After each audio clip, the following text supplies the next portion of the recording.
everyone. I want to welcome you to tonight's town hall featuring our 4 finalists for our next chief of police. It warms my heart to see so many residents who are invested in our city's safety and success on a cold, rainy night in December. It's a testament to the city's commitment across zip codes to participate and put the public back in public safety.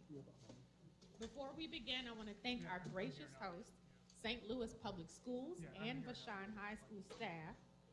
Thank you to St. Louis Board of Education President Matt Davis and members, and Dr. Kelvin Adams, Superintendent of Schools, and the leadership here at Vashon for opening their doors for such an important community event. I appreciate you generously for letting us use this space tonight.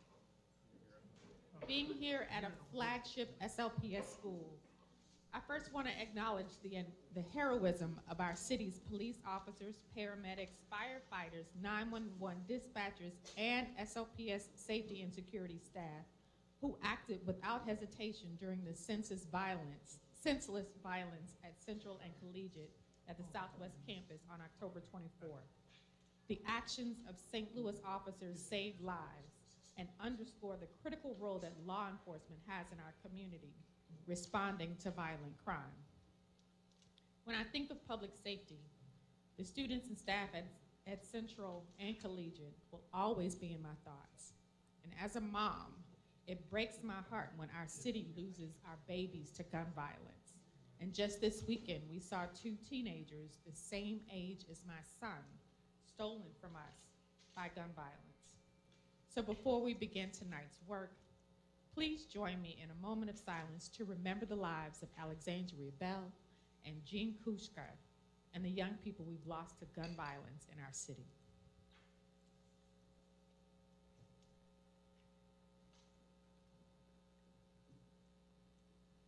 Thank you. Tonight is about making our city safer for everyone who lives, works, and visits St. Louis. The city has been engaged in a search for our next police chief, holding listening sessions and opening our police chief survey. Your attendance at this town hall tonight is a meaningful opportunity for you to hear from our top candidates about what they would bring to this key position. Your involvement in our previous listening sessions and public survey have guided our search by highlighting the qualities and experiences we must see in our next police chief. Thank you all for being here. And I made a promise to engage residents as well as to ensure that your voices were heard and what type of leader and commander should take our police department into the future. That's why when the Department of Public Safety and my office received the names of our finalists, we shared them ahead of tonight's event. As mayor, I'm committed to reimagining public safety. Part of that means reducing the burden on our officers so they can focus on their main job, solving violent crime. Our cops and clinicians in 911 diversion programs help save police time and resources by connecting the right professional to the right call. My administration has also funded, through the American Rescue Plan, community violence intervention programs in high crime neighborhoods to address crime at its root causes: poverty, housing instability, lack of opportunities, and the like. After all, poverty is the father of crime. Our residents must be safe, no matter what part of the city they reside in or their zip code. Our solutions must be innovative and effective, and our leaders must be willing to listen to your concerns. I believe the selection of our next police chief will be pivotal in achieving this goal by taking policing into the 21st century, a modernized and equitable system with the community at the center. Our next police chief must believe in transforming public safety, be ready to deploy innovative solutions, and be committed to strengthening trust with our neighborhoods. So tonight, here are some of the questions that are on my mind, and I'm sure many of those in this room tonight and will be interested in hearing this as well. How can we best use our police resources and deploy our officers in the most efficient and effective way? In order to solve crimes, we need the community to have faith in the officers in their neighborhoods and to share information. How can our department build community trust with the neighborhoods that they serve? And most importantly, how can we make St. Louis a safer place for all of us, especially our youth and young people, who should be able to grow up secure without fear of losing their lives to gun violence? Thank you. God bless you for coming out this evening. And now I'd like to introduce Dr. Dan Isom, Director of Public Safety.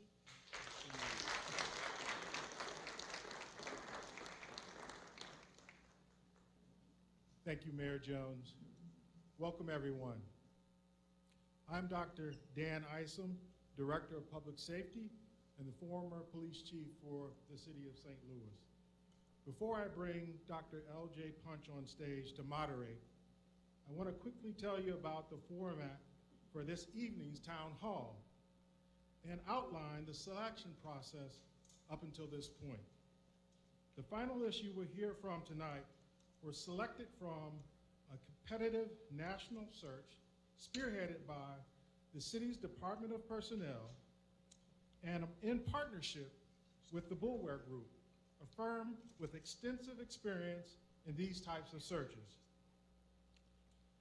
In line with the city's civil service hiring process, the Department of Public Personnel and the Boone Group passed along candidates to the Department of Public Safety on Friday. From there, the Department of Public Safety narrowed the list to the 4 candidates you will hear from tonight. Each of the finalists will take part in a 30-minute question and answer session, one-on-one with Dr. Punch. The purpose of tonight's events is for you to hear directly from each candidate about their experience and their vision for the city of St. Louis, but to also get feedback on each one of the candidates. These questions were based on 800 responses submitted to the city's police chief survey and your concerns raised in listening sessions about this police chief of the future. To keep this process fair, each candidate will come on separately. This will ensure that the process is fair and each candidate has an equal amount of time and opportunity to respond. No finalist will hear the responses of the other candidates prior to the time they come on stage. And no candidate has received these questions prior to this town hall event. When you entered, you should have received a comment card. Please raise your comment card in the air if you received one. Thank you. Now you can lower your hand. So if you did not receive a comment card and you would like to make a comment, please raise your hand in the air. Our staff will come by and issue comment cards to you. If you keep your hand up in the air, please.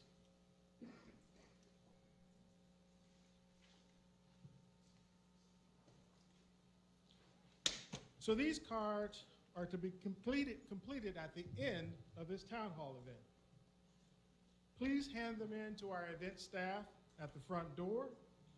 They are designed to give feedback on your thoughts about each candidate who will give their comments today. And now I'd like to introduce our moderator for this evening, Dr. L.J. Punch.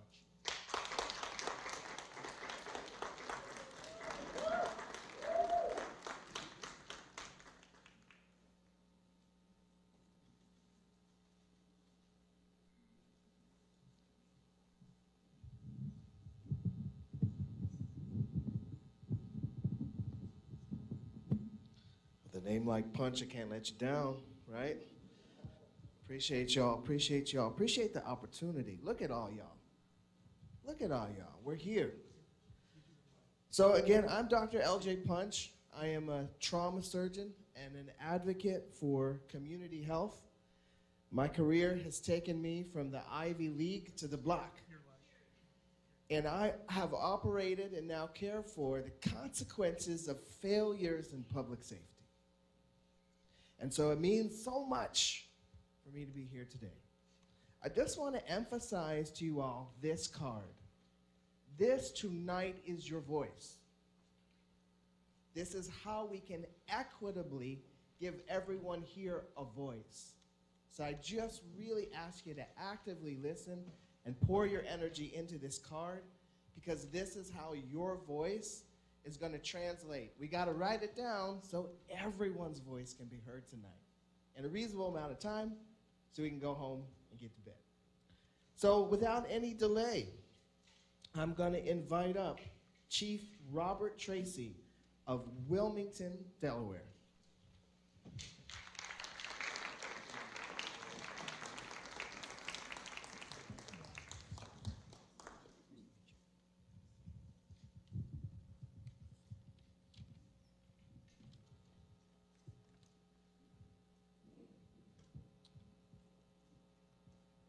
Chief Tracy, first, we're just going to have you tell us about yourself. We're going to give you 5 minutes to share with us your qualifications for this position and why you want to be the next Chief of Police for the city of St. Louis. Chief Tracy. Well, thank you very much. I'm very honored to be here, to be one of the 4 finalists for St. Louis, to be the police commissioner. It's a great honor to be here. I'm a career law enforcement officer. Started my career almost 40 years ago. Second generation police officer. My father was a Bronx homicide detective. I was born in the Bronx. I'm married. I have 5 children. Pull the mic up a little higher. How's that sound? Yeah. There you go. Married with 5 children. I do answer. My wife is the boss. But I'm honored to be here. And the reason I would love to be here is there's such a challenge. There's hope. There's a challenge in this community that I see that I've been to other places. I started my career in the NYPD back in 1984 and rose up through the ranks. And we're part of something in the NYPD in New York City, working together with a community that we were able to take it to a great place, working together and have a safer city. I moved on to Chicago from 2011 to 2015, and we were able to make great strides working with the community with a good foundation of a crime strategy plan and accountability. And we're able to reduce murders and shootings to 50-year lows, working with the community. And then my final stop before taking this interview, I've been the chief of police in the city of Wilmington, Delaware. Now, Wilmington, Delaware, if you look back on it, do some history, in 2015, before I arrived, there was a Newsweek article, and it called it Murder Town, USA. Murder Town, USA. And it was put on the map. But within that city, I was hired as the first outside chief in 2017 in the 250-year history of that police department. Coming in from the outside, looking at things that are going on, taking strategies, working with community engagement, working together with criminal justice system, elected officials, business leaders. We were able to make great changes. And what I would love to do, this challenge in St. Louis, where we certainly have the violence and on a national level that you see each and every day that we had in Wilmington, we were able to make great strides. Working with faith-based community, coming in as an outsider, hope, resurrecting relationships, building a meritocracy, getting to know people, making sure that we're there with the community, and making sure that I, as the police chief, was out there every single day talking about our strategies and making sure that everybody knew what was expected from internally within the police department to externally what we wanted to do to improve things. So where are we now? We've built diversity. We're getting more officers into our police department. My last recruitment class was over 80% African-American candidates. Our crime from 5 years ago, shootings and murders have been cut in half by 50%. Overall crime by 35%. Clearance rates, because you're building with the community, the trust. We have clearance rates close to 70% on our homicide, where they were down at 12%. And clearance rates are closures of cases catching the bad guy that caused harm and closure to the family. and make sure that they're not out there doing the same thing over again. We have retention with our officers. We're not losing our officers the way other police departments are. And we're also not losing officers to other police departments for higher paying jobs, and also telling them they'll give them bonuses of $10,000 to $20,000 and take-home vehicles. Because we have a sense of purpose. We've worked with the community. The morale is good. And these are the things and the challenges that I know we have here that we'd like to replicate and do the same type of things that we did in Wilmington. I know I'm not from here, but I have come into other places and I've established relationships with all the stakeholders and made sure that they had a voice and that I listened. There's so many communities. I know there's almost 79 communities that have unique issues that we have to listen to. I have a CompStat process and accountability process that ties all these things in. And violence prevention, group violence intervention, focused deterrence. And I know the communities that we serve, even the ones that are most challenged with crime, they're safe communities. They're communities that aren't dangerous. They just have a percentage of dangerous people that are in them that we need to work on. Instead of arresting everyone, we look at the ones that are causing the violence, and we work together as a community to make it safer and try to get those people help. And if they don't get help and they continue to cause harm, then we got to do other things in the criminal justice system. And that was my promise that I've done in New York, Chicago, Wilmington, Delaware. And that's my promise to you as a community. And those are the things that I say right now, and I'll continue to say throughout the time, should you choose me and should the mayor choose me to be your next police commissioner. Thank you, Chief.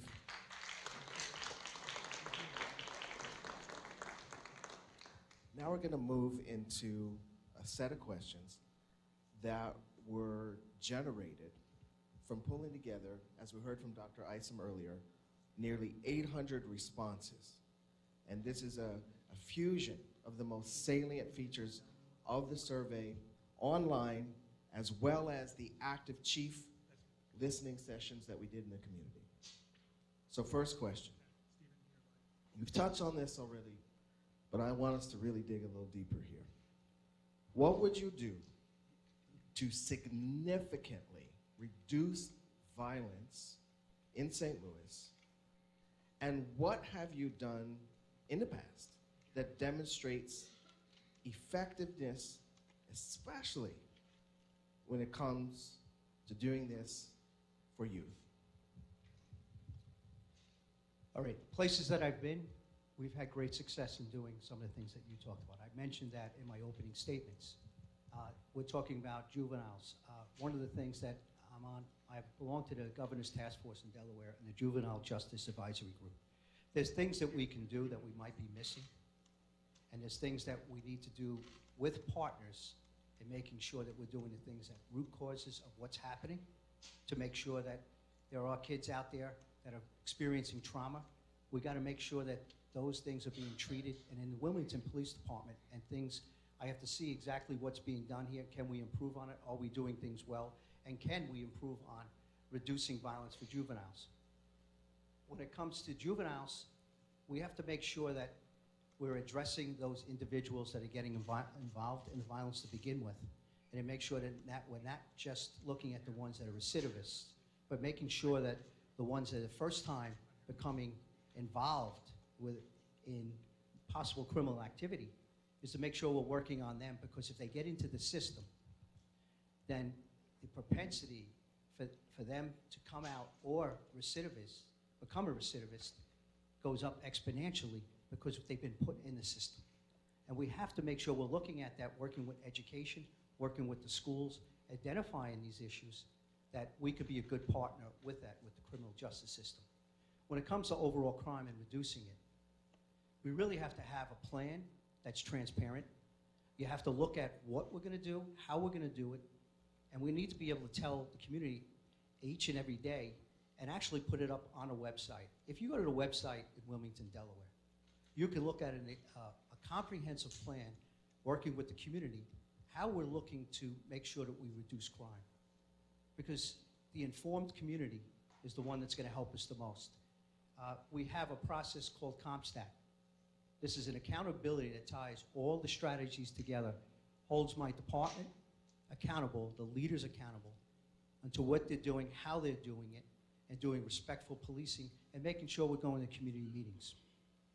When that's all done in together with the community, we have to make sure that we're at every community meeting.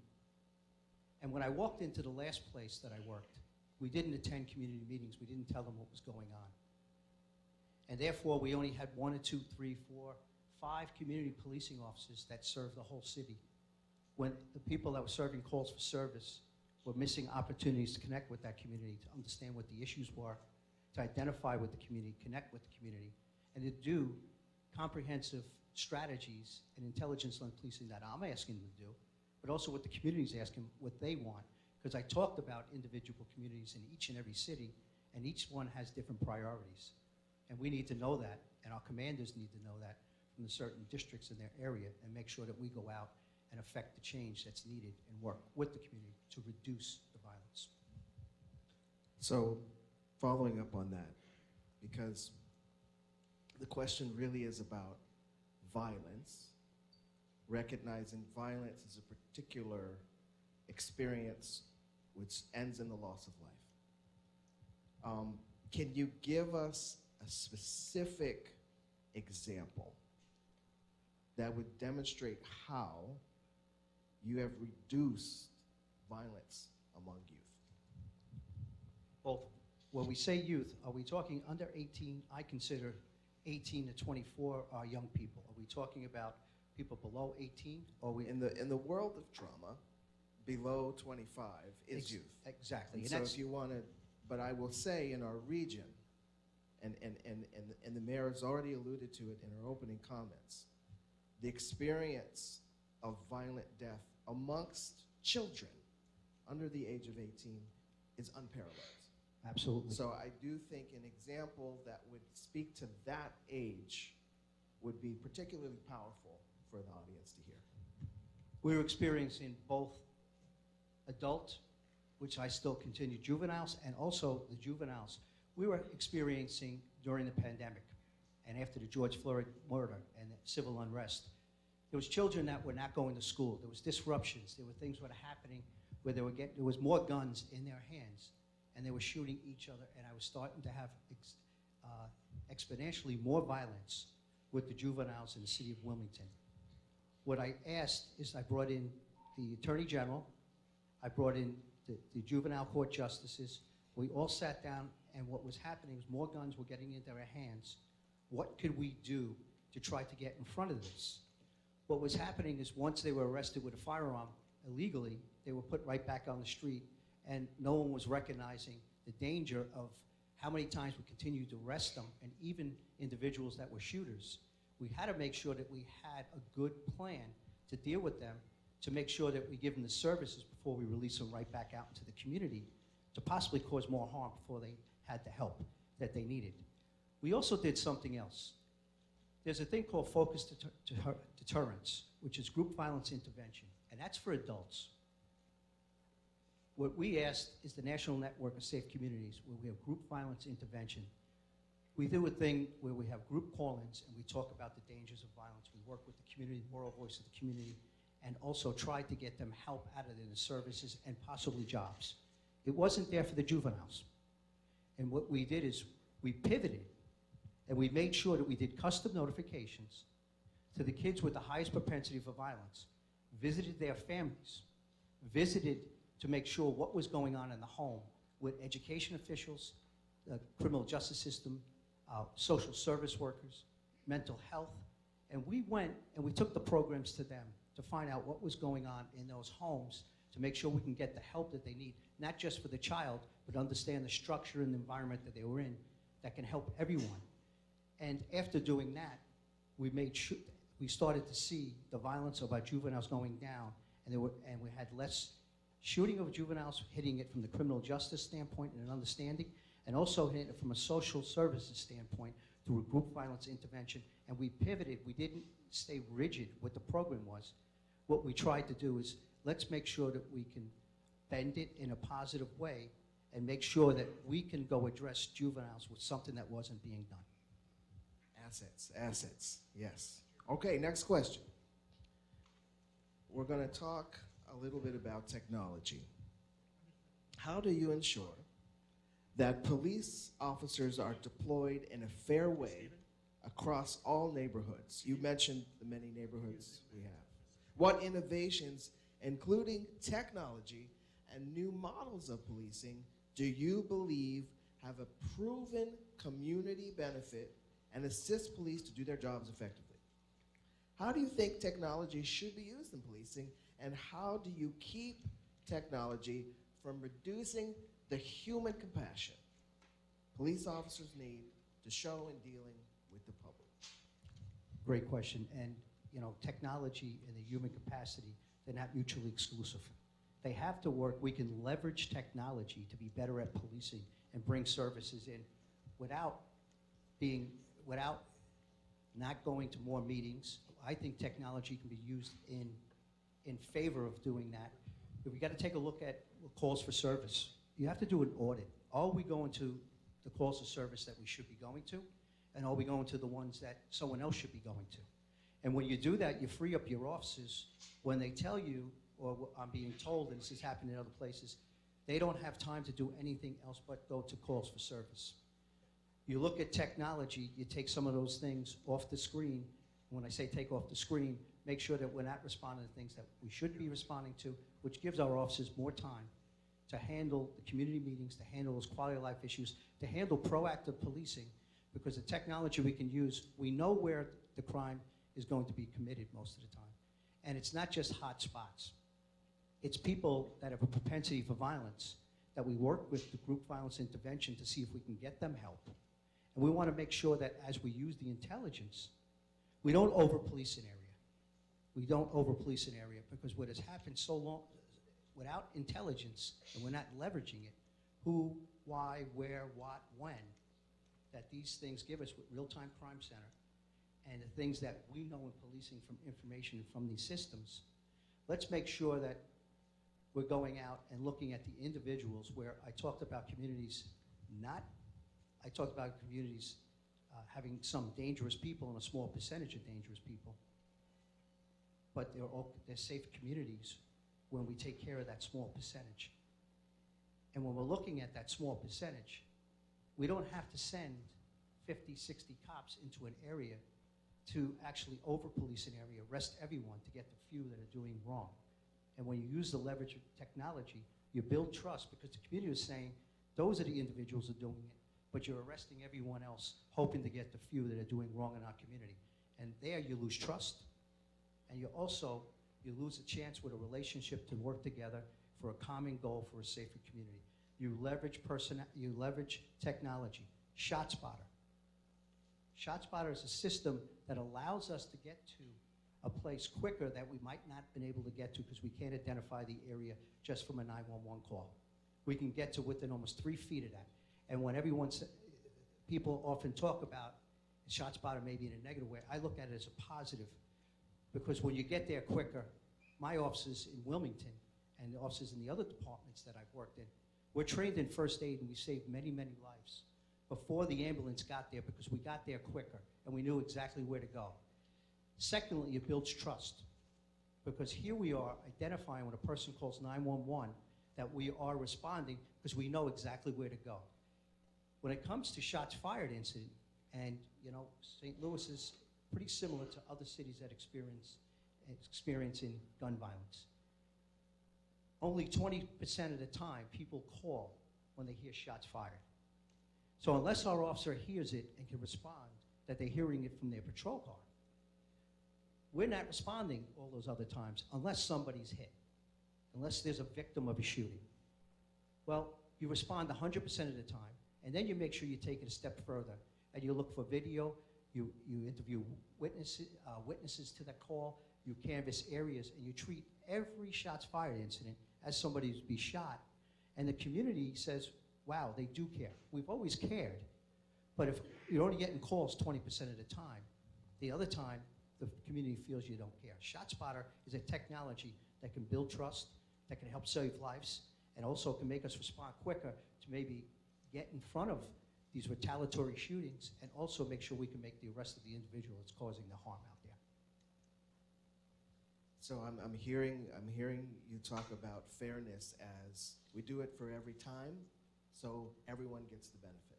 Yes. So talk a little bit more then about how you put the humanity or keep the humanity in place while you're using things like ShotSpotter to provide a fair experience for a community. While you're leveraging all the technology you have, you actually can make a more efficient police department that actually can have fair policing, because you're not looking at people, you're looking at statistics of numbers of where they're happening. And you're also making sure that you're treating everyone fairly and constitutionally as you're doing that. And when you free up the officers to continue to do where they would say that I'm answering too many calls for service, that I have no time to do proactive police work and also engage in quality of life issues and also go to community meetings, now we can free those officers up because we're leveraging the technology to make us more efficient. Also look at the calls for service, look at where we need to look, not arrest individuals because we're looking to arrest everyone to try to drive down crime instead of arresting the individuals that are causing the harm, and we're working together. That builds the humanity, that builds the trust. I talked about how did we get from clearance rates where they were reported in the lower teens at some time when I came to Wilmington. Well, we can have the best detectives in the world, but if we're not having that relationship with the community, the reason why our clearance rates are so high is because the community trusts us and they're cooperating us, because we're having that face-to-face conversation, not when we go to a scene where there is a shooting and the first time we're asking people information is when something bad has happened, because we've always established that relationship before that happened, and they're making the calls and they're letting us know who's doing it, why, or at least giving us clues that we're in the right direction. And I think because of that, that builds the humanity, because we're using this technology in a positive way to make this city safer. Okay, so last question, thank you, builds on the concept of community trust.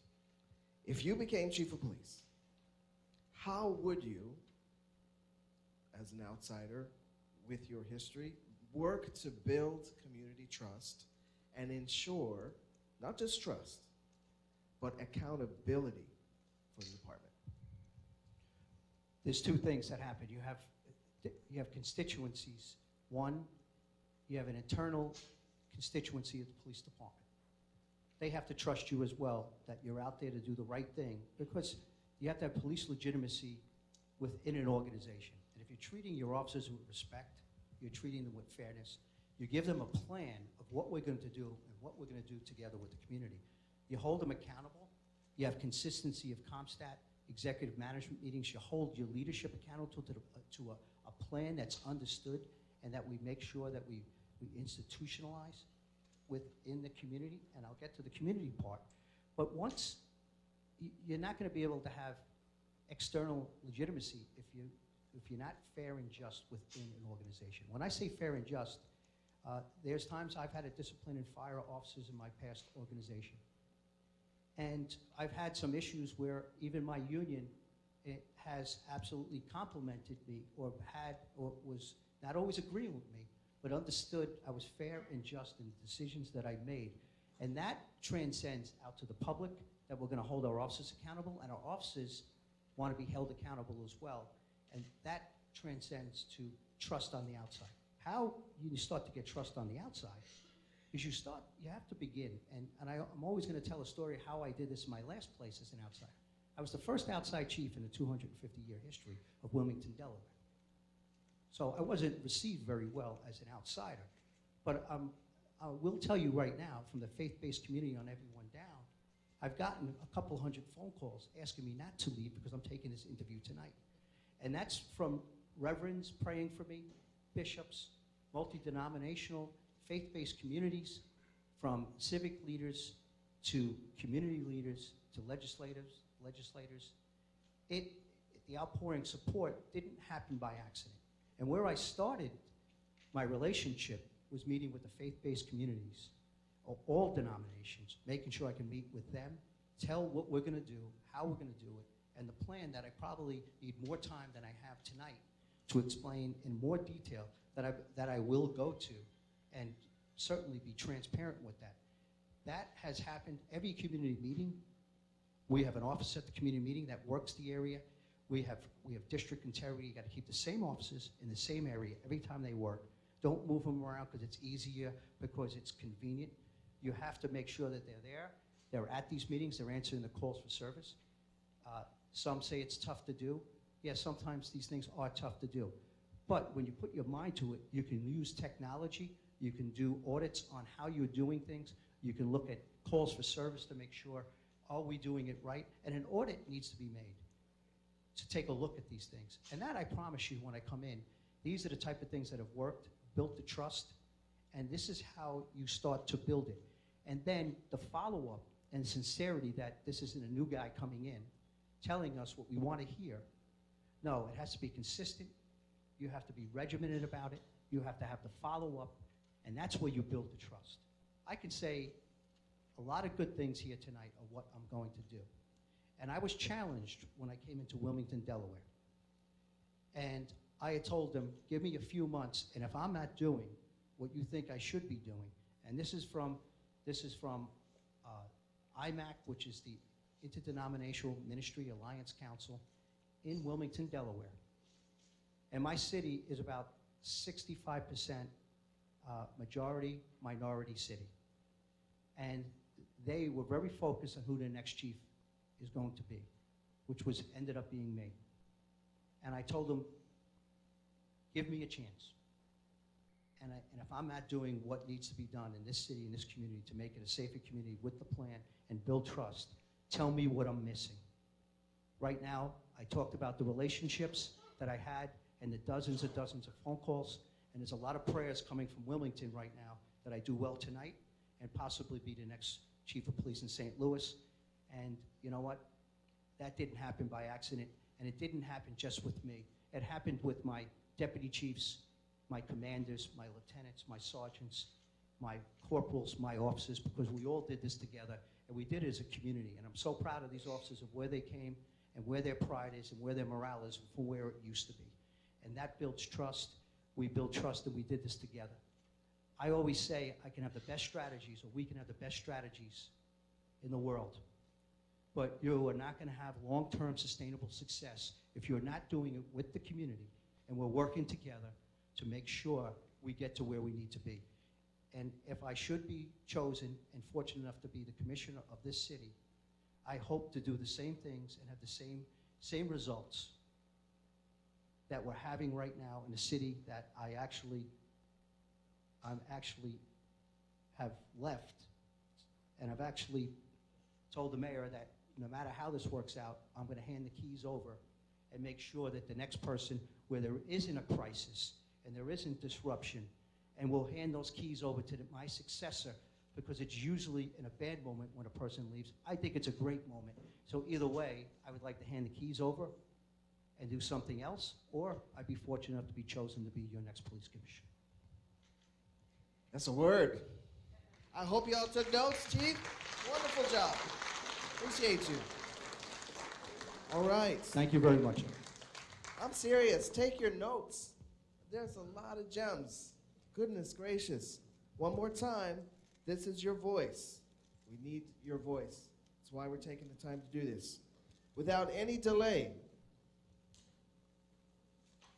I'm going to ask Chief Larry Boone of Norfolk, Virginia, to join me on the stage. Chief Boone is probably going to need a second, so there's no crossover on the question answering. So stretch your legs a second. Chief Boone? Not here yet. Okay. Stretch your legs a second. I'm going too fast. We got to make sure there's a chance for people to not have to overhear answers and questions. If anybody doesn't have a comment card, please make sure you get one. You need a comment card. Are there people raising their hands? It looks like staff, there are people raising their hands that need comment cards. Comment cards are coming. Once again, we need this for your voice to be heard. Stretch your legs.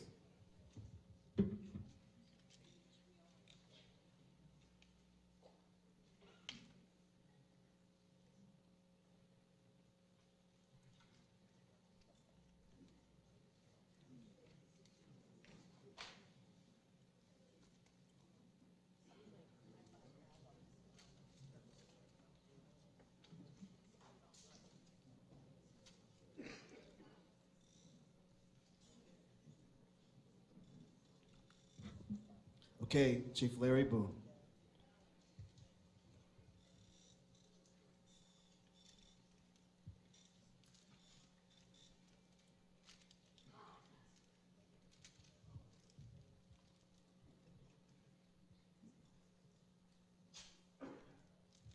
There he is. Thank you, sir. Well, fun. Here's your seat. So, again, I'm Dr. L.J. Punch, and appreciate you joining us this evening. Let's get right into it. Let me give you 5 minutes to start off to tell us about yourself, your qualifications for this position, and why you want to be the next Chief of Police for St. Louis City. Well, hello, everybody. I am Larry Boone. I happen to be the former chief of Norfolk, Virginia. There you go. Can you hear me? All right. So, a little bit about me. You know, every time I speak to a group of folks, I'm always in awe because my early life doesn't say I would be here, okay? So, I grew up in New Brunswick, New Jersey, in public housing. And my neighborhood consisted of African Americans and Hispanics. And the only time I saw Caucasians were the police and my coaches. So at some point, I started having frequent encounters with police. One day on the way to school, I was stopped by 2 policemen. They had a young man in the back seat, and he was bloody about face, and they stopped me, and they positioned me so I was facing the car. And then the young man, you know, did the international no. Then they turned me sideways, and he did it again, no. So the 2 cops, I'm just going to be straight with you because that's who I am. They kicked me in my rear and said, if it wasn't you this time, N-word, it'll be you the next time. So, of course, that left an impression with me. I went to school. I was about 12 or 13 years of age, urinated myself, and that was the first personal experience I've ever had with law enforcement. So then, as I got bigger, I became more attracted to law enforcement. And at one point, I got frustrated and I bucked. You know what I mean? I bucked, and they quickly calibrated me bucking them. And my coaches, my hockey coach, basketball coach, football coach, I was fairly athletic, went to my mother and said, is there anywhere you could send him so that he doesn't become a statistic? So I moved to Northampton County, North Carolina. Total shock, okay? There was expectations that I go to church, that I say, no, sir, yes, ma'am, etc. Do homework, be in a certain time of night, all that stuff. It worked out for me, okay? I went to Georgia Southern University on a football scholarship. I was fortunate enough to be there for 2 of their national championship teams. And my senior year, I saw a policeman on his sideline. I had never seen an African-American policeman in my life. And I could not take my eyes off him because he was so well put together, poised, just immaculate. And right then and there, believe it or not, I said, that's what I want to do. Because, you know, I had this saying, and I believe it with everything in me. The me I see is the me I'll be. So, having said that, before I tried out for the law enforcement, I tried out for the National Football League. Unfortunately for me, the NFL meant not for long. So I had to get a job. And that job was where I stand now. I joined the Norfolk Police Department. I did not start taking the promotional exams until my 14th year. I was having fun in K-9, Glycer Narcotic, SWAT, the cool stuff, right? And I had a mentor that kind of kicked me in the rears and said, start taking this promotional exam. And I did. And I accelerated, coming in number 1, 2, 3, top 5 all the time. And subsequently, I went from officer to corporal to sergeant to lieutenant to captain to assistant chief to deputy chief to chief. The first officer in the history of the Norfolk Police Department to occupy all ranks. So that's the quick and short about me. I want to thank you all for showing up. This is clearly important to you because a lot of you are here. I want to thank the mayor and her staff. It's important to them. They're putting us through it. I will say this, each of the candidates are equally capable. They all have the nuts and bolts to do this. It's all about the right fit, the right fit. That's what it comes down to. I'll yield. Why do you want the job? The right fit. I think I bring a certain set of skill sets to this environment. I'm an urban city chief, okay? I understand urban challenges, okay? I grew up personally, as you already heard, in those environments, and through my professional career in Norfolk, it looks like St. Louis. It looks just like it. Population to some degree, crime, shootings, things of that nature. I think you'll find me very personable. I think you'll find me very engaged. I think you'll find me not in a building somewhere writing reports. I think you'll find me right in your face talking to you about hard stuff. Believe me, I know you got hard stuff because they drove me around this city and I saw hard stuff, but I am ready to move this mountain if you'll have it. So we're going to move on to the town hall questions. Now, these are questions that were pulled together based on nearly 800 responses to an online survey, as well as previous public listening sessions for folks to comment on their concerns around police chief. So, what would you do to significantly reduce violence in St. Louis? And what have you done in your past that demonstrates your effectiveness, especially for our youth? Wow, that's a lot to unpack. How much time do I have? That's a lot to unpack, but let me. We're going to have you on the stage for 30 minutes. Okay. It's an important question, so I don't want to miss something, and I'm almost certain I'll miss something. So let me start in the backwards, okay, with our youth.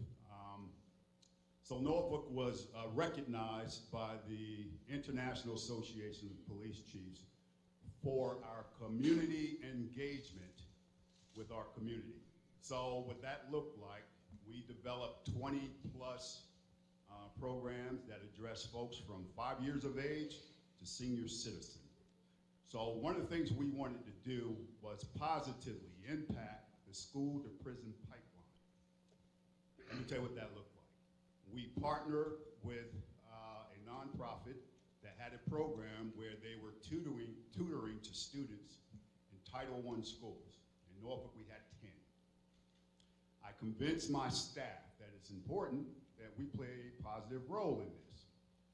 I had about 60 to 65 officers volunteer, and at the beginning of the school year, they were matched up with a young kid, kindergartner.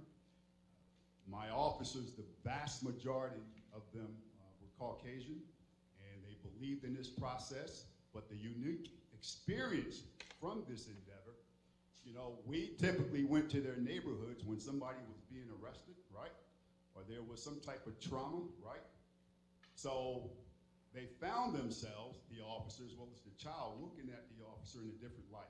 I'm used to you coming into my neighborhood, doing what you have to do. And I know when you come to my neighborhood, sometimes folks are going to go away. Now, at the end of that full school year, you had a little kid looking at that officer with a different perspective. And I will guarantee you that officer, right, had a different perspective of that kid. He's like, this is like my son, or he is like a nephew or a niece. The beauty of it, I was telling the mayor this earlier, at the end of this program, you had a grown man crying, I mean bawling. They got so attached to these kids, right? So the next following year, the officer had to pair up with another kid. And, the prior kid would see him, and he would be, hey, what about me? You know, that kind of thing. But you know, we're in our 7th year of that program. We measure success by the number of kindergartners that are able to read by the 3rd grade. Because as you all know, if you cannot read by the 3rd grade, you're going the wrong way, okay? So I won't go into all 20 programs because I don't have a lot of time, but that's our signature program, and we have others. Let's talk about crime. So I became chief in December 2016. And during that time, there was a headline that said, Norfolk has its deadliest year in a decade. Accompanying that caption was a photograph of 3 African-American young men. They all had a handgun, and they were pointing it in the air. That concerned me. It concerned me on several fronts. One front being that, as a department, if we solved a crime that involved a handgun, we would simply voucher the gun and put it in abeyance, never to look at it again. That didn't make sense to me. So what we started doing, we started tracking every handgun. We're tracking it to the original purchaser, where it was purchased, and over the course of 5 years, this is what the data shows. And I shared this data with the community. I don't believe in anything that we do belong to us. That's not me. So the data said we collected roughly over 5,000 guns. Only 200 were reported stolen. Each of these guns were bought by this or from this particular gun shop at the tune of 97%. 100% of them were legally purchased. 100% of them ended up in our black and brown communities, in the hands of our youth as young as 11 years of age and felons. So, over 5,000 guns purchased legally, only 200 or so reported stolen. That is clear a systematic gun fuck. We started addressing that. When I made that information public, I had a congressman come see me, a couple senators, and city council members. What we were able to do once I made that information public was to create legislation that controlled how many guns you could buy a month. We used to be able to buy as many as you wanted, right? If you could afford 100 guns and you decided you didn't like them anymore, you can drop them at any intersection in the city. You'd be charged with littering. That's about it. So what we did, we made it mandatory. 1 gun a month. If that gun is lost or stolen, you have to report it in 24 hours. That changes behavior, okay? Because before that law, we would knock on folks' doors that we know purchased that gun, and they could just look at us just as smug and say, I don't know what you're talking about, right? So now we knock on the door, they got to talk. And most of them, as a matter of fact, can prove that they actually reported it stolen. That's measurable, okay? So, my first year as chief, 2017, I took on the hard object of gangs. During my career, I served as the gang czar in the city as a lieutenant. And in Comstat, one of the things I noticed that every individual we were talking about, regardless of the crime, had some type of gang nexus. The problem was robbery wasn't talking to robbery, homicide wasn't talking to homicide, or robbery, and vice versa. So I made it mandatory that if you present information, you're going to talk and you're going to prove to me that you're talking.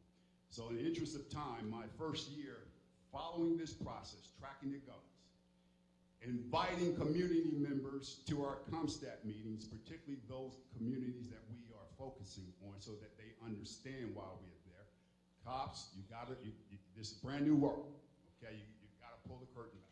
So, 2017 was the lowest crime it had ever been in the city of Norfolk. 2018 eclipsed 2017, 2019, et cetera, et cetera. So when I left, after 5 years, total crime reduced 25%. Now, I will say this, we still struggle a bit with gun violence. We made huge impacts 2017, 2018, 2019, but it was time for us to do something different, so I went to city leadership. I said, the old practices of what we're doing cannot be sustainable. We needed technology, i.e. spot shot with a camera, okay? Shot spot with a camera. Number two, we needed a grassroots organization such as violent crime interrupters, license plate readers. I was told, Larry, you're handling crime so well, we don't need all that right now. It became problematic. I could no longer measure or manage crime the way I had been because we started having vacancies just like you're having. So it was imperative that we implemented some of this technology. Unfortunately, we did not. And as I sit here today, everything I recommended, the city of Norfolk is starting to implement. I want to just touch a little bit on the issue of violence amongst youth and specifically talk about experience that demonstrates your ability to make an impact on youth under the age of 18 dying from bullet injuries.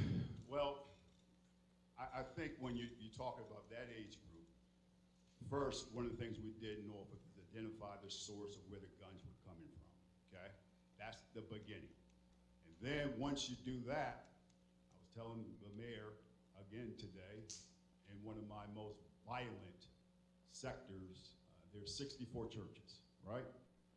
And I had to convince them to have ownership of some of this stuff that's happening with our youth. So what we created was something called Clergy Patrol. And what that looked like, we had a pastor from one of the local churches riding with one of the officers. The vehicle itself said Clergy Patrol. The pastor got a jacket that said Clergy Patrol. So what they started doing was being able to interface with some of the youth that we were crossing. And the pastors generally knew the youth or knew a family member. And I won't use the word preaching to them, providing counsel. Okay. That information quickly started going inside the walls of the church. And they started doing something, okay, on their own. Folks, let me just say this. If you're looking for a savior, if you're looking for a miracle, police can't do this alone, okay? They just cannot do this alone. It's going to take a holistic approach to address the concerns of St. Louis, Norfolk, and any other place that looks like this. Gone are the days that the police got to handle it by themselves. If you want to cheat that police just something opposite, I'm not that guy. So that's just some of the things that we did. Excellent. So how do you ensure that police officers are deployed in a fair way across all neighborhoods? We have a lot of neighborhoods here. What innovations, including technology and new models of policing, do you believe have a proven community benefit and assist police to do their jobs effectively? How do you think technology should be used in policing, and how do you keep technology from reducing the human compassion police officers need to show in dealing with the public? That's like War and Peace, all that. So let's kind of break it down a little bit. So, you know, policing, early 90s, we came up with this model called CompStat. It was very effective. The problem was, if this room represented a hot spot, we stopped everybody moving, right? what has that done for us? We alienated folks that were supporters of the police, all for a bag of weed from one individual. So, what we do now, we've got to be more surgical. You hear me use that word a lot. More surgical in your approach. Let's say this is the hotspot, this room. I use it for demonstration purposes. And we know hotspots are driven by people, right? People and places. This front row, okay, number 101 and 102 are the folks that are driving crime in that hotspot.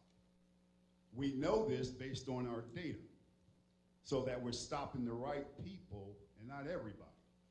So, 101 and 102 live on A Avenue, okay? We know A Avenue is problematic based on calls for service.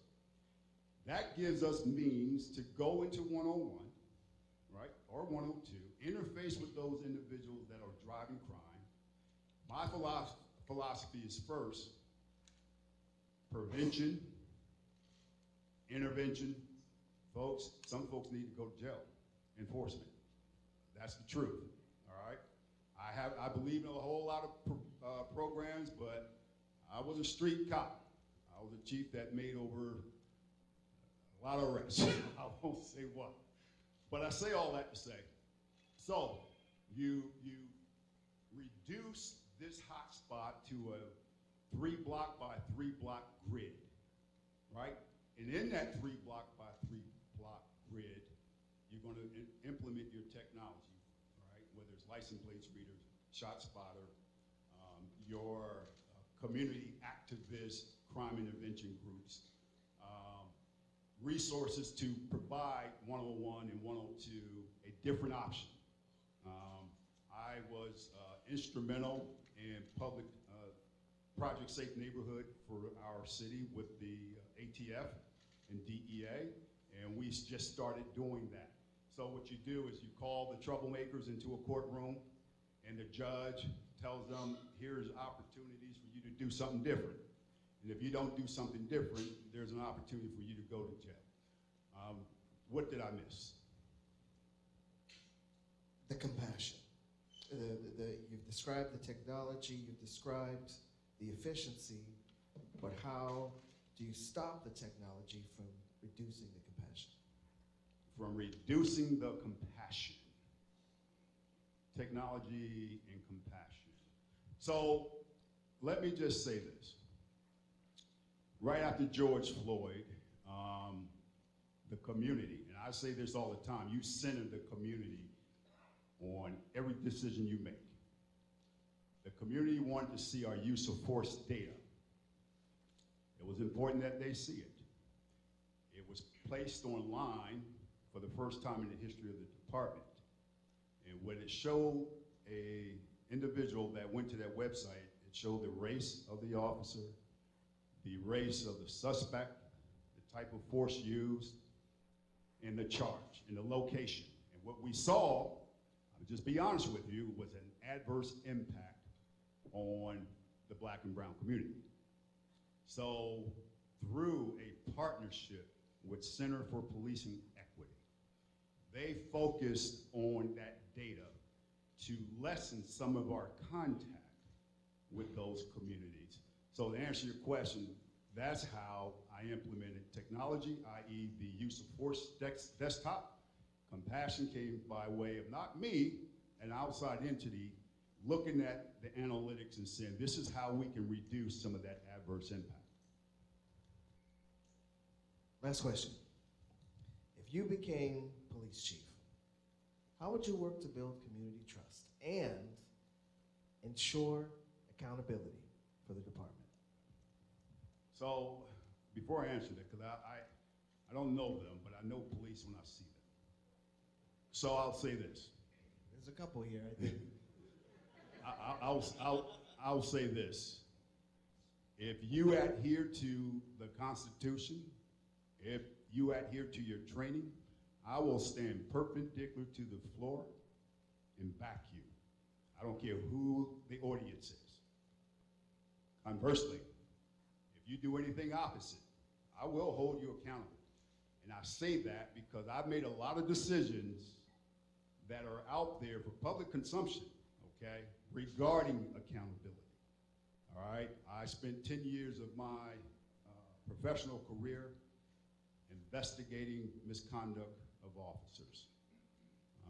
I believe there are two types of mistakes: mistake of the heart and mistake of the head.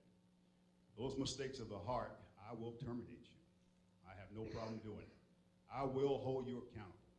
You will not review something that you know you should bring to my attention and don't bring it to my attention, then I'll be looking at you. What's the other piece of that? Trust. Trust. Trust. Give me more than that. How will you work to build trust. community trust? Yeah, I have a stellar record, folks, when it comes to that. Just blindly call anyone in the city of Norfolk, particularly those underdog communities, okay? Those communities that have been systematically strapped with challenges. You know, when you talk about processes, you know, it's important that you understand the history of how these places got that way. Just like I teach my training, my recruiting officers, we teach them the history of policing. Some folks don't like it, but you're gonna need to know what that looks like. We talk about slave patrol, first department developed in South Carolina, 1700. We talk about the Jim Crow era. We talk about civil rights and mass incarceration.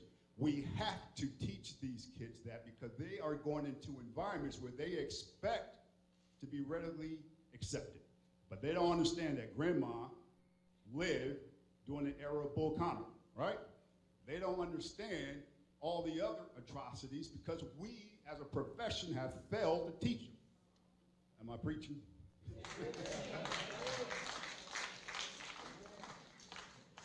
I'm going to leave you with this. I will go to my grave believing that the women and men of this profession come to work every day to do a hard job, and they will always have my support, but that's not enough, folks, okay? If anything this pandemic has shown us, they need the support of you all as well. Community, government, and anybody else that they have to interface with. I'm done. Amazing job.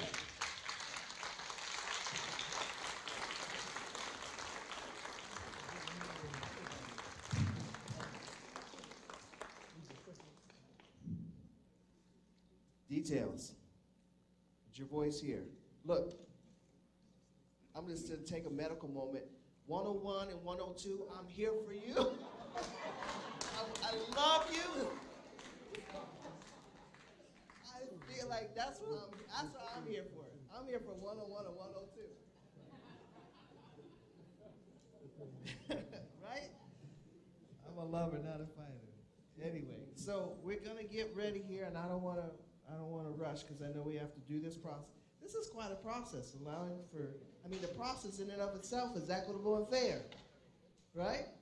So we're gonna get ready for Interim Chief of Police, Michael Sack from St. Louis. We're just gonna give it a minute. We're good?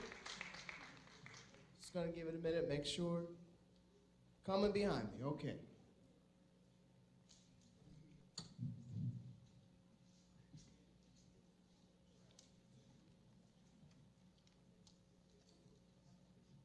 See, I told you it was gonna take a second.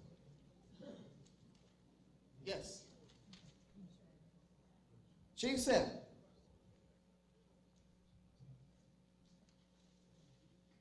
Stretch break. Yeah, you can move your legs. More cards needed?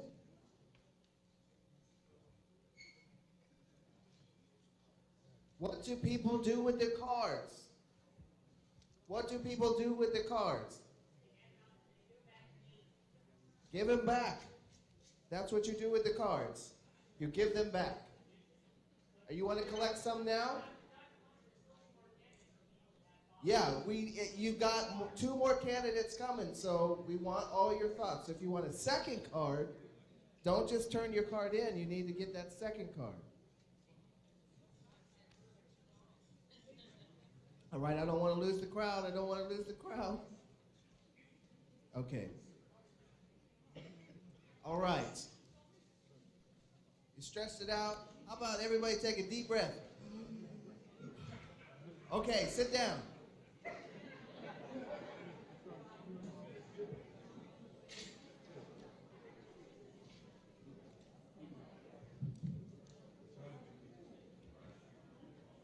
Okay, sit down for real. See, I told y'all. Sit down. We don't want to get behind. We're finally on time. All right. I'm going to once again introduce. Sit down, please. Look, I'm going to do my 911. You, sit down. You, sit down. You, sit down. Okay, here we go. Love y'all. Okay, again, the card is your voice. Please fill it out. We have 2 more candidates. This is how you make your feelings and thoughts known, responding to the amazing words you're hearing. So without any more delay, Interim Chief of Police Michael Sack, please, come on. All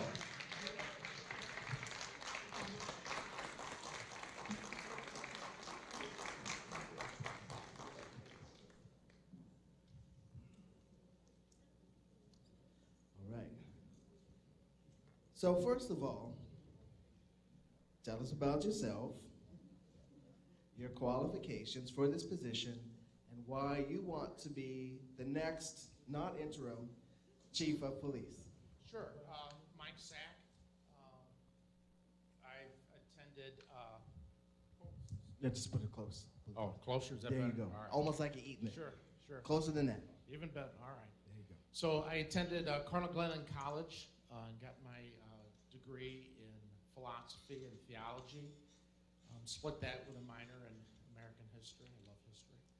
We went to Kendrick Seminary where I got my master's, got a master's degree there in divinity, and minored in church history. Later on, after I joined the police department, I got a degree from Webster University in management and security management. So I've got a good amount of education that helps me to be self-disciplined and organized. Writing a lot of papers, you learn to be organized and organize your thoughts. I think being a good writer is important. We've got to be able to communicate, especially as the chief in writing. We don't always have an opportunity to go out and talk to people. We've got to be able to communicate in the written form. I spent 4 years, I was an ordained priest here in the Archdiocese of St. Louis. So I spent 4 years in service at St. Pius V, where I worked with the community there. Loved the service that it allowed me to perform.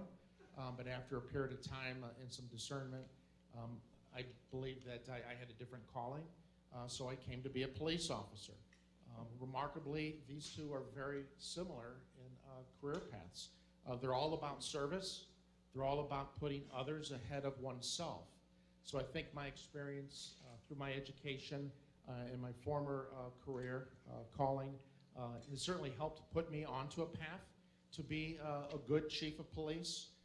I've spent 28 years here on the St. Louis City Police Department. I know the landscape. I spent time as a patrol officer in the Central Patrol Division in the 4th. I was a detective in the JVL Covenant Bluemeyer neighborhoods. I was a sergeant in the 2nd and again in the 4th, a lieutenant in the old 7th District here in North Patrol. I was a captain for 7 years in crimes against persons and property, where I was responsible for homicide, child abuse, domestic abuse, juvenile, bomb and arson, cybercrime, polygraph, a number of the major investigative units in the city of St. Louis that provided a variety of different services internally to investigate crime.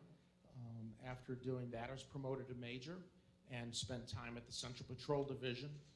2 years there, working with the district captains, with the neighborhood business associations there, and the neighborhood groups.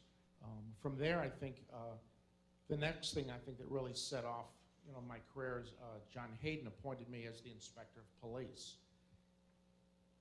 And it's nothing like a job of integrity that can teach you a lesson. Integrity is the ability to do the right thing when no one else is looking. And sometimes it could be hard to be that person who has to hold others accountable. It could be hard to create a unit that's going to hold officers accountable, which is the expectation of the community as well as the department that I serve and love. So I spent 4 years as the inspector of police, responsible for internal affairs investigations. The force investigation unit was revamped under my command. I also started the body camera unit. The city government had signed a contract with a company to buy us body cameras, and we're given 30 days to roll it out. While we didn't make that deadline, it just wasn't physically possible to do that.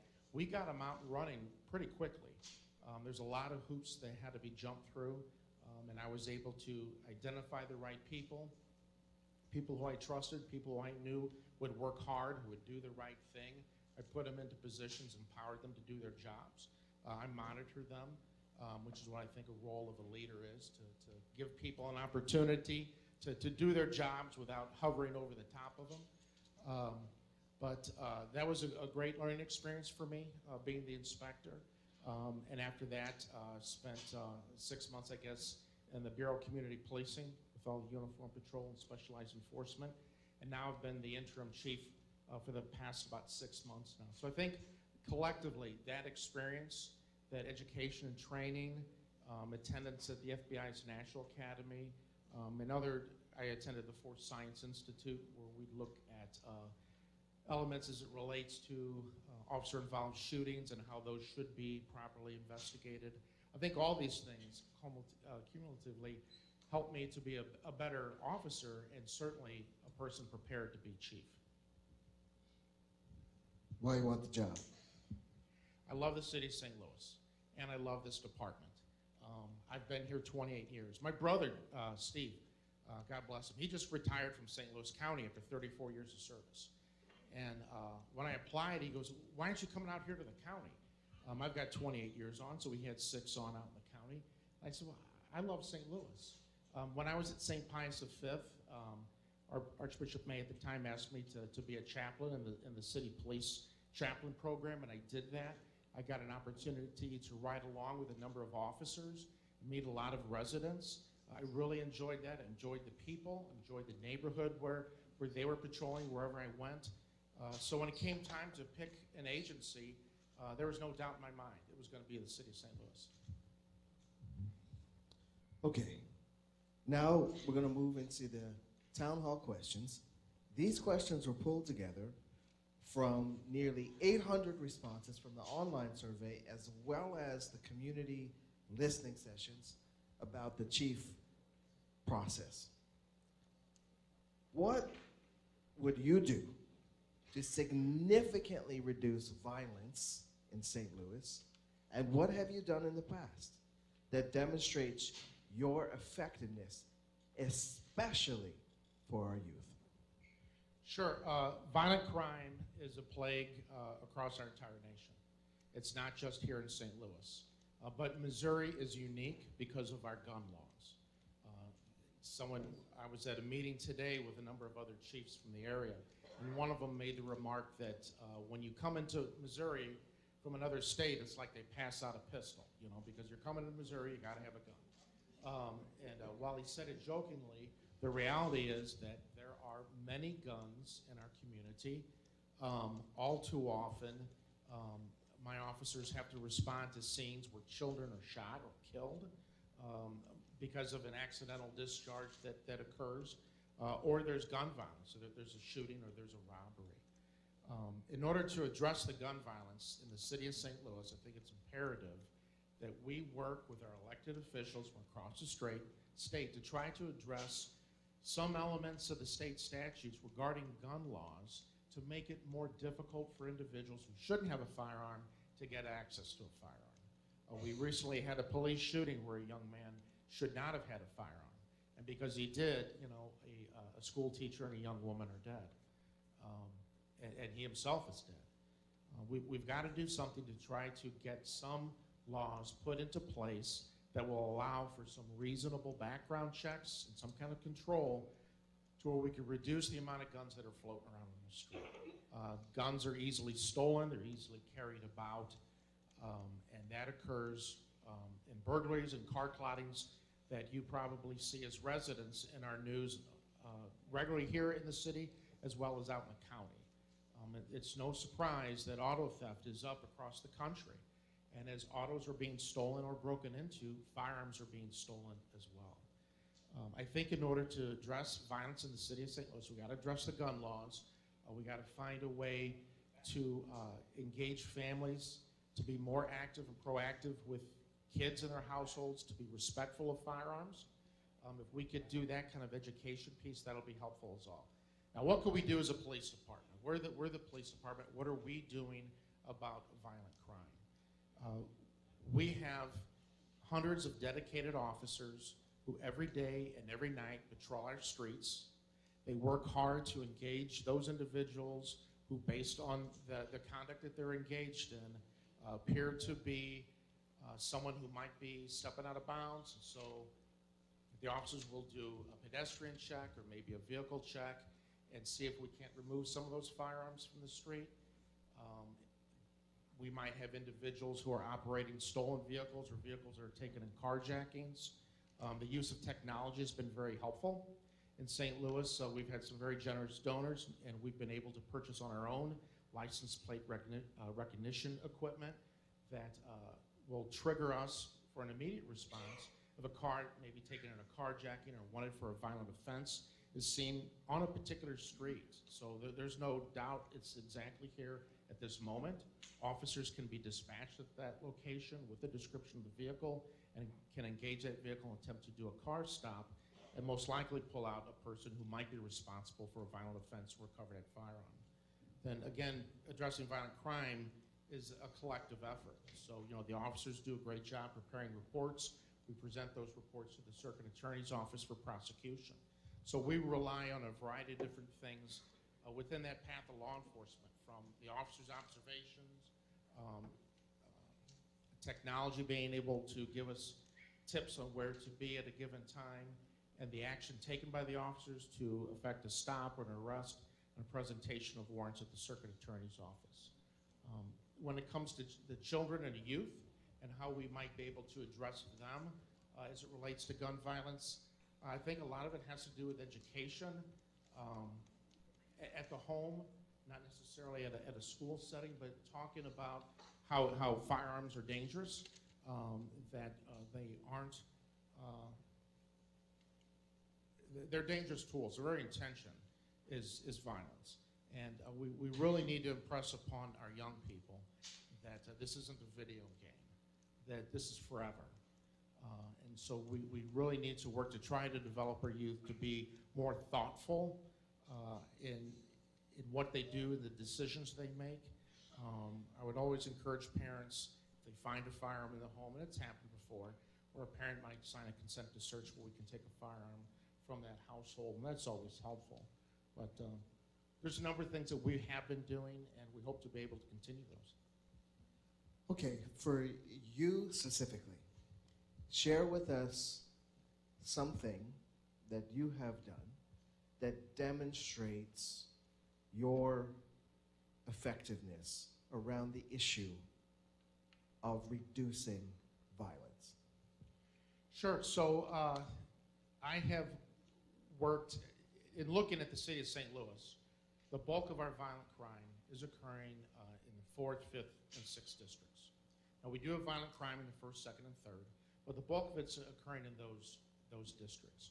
So from the time I was assigned to community policing up until now, when we get new recruits out of the academy, that's where all those officers are going.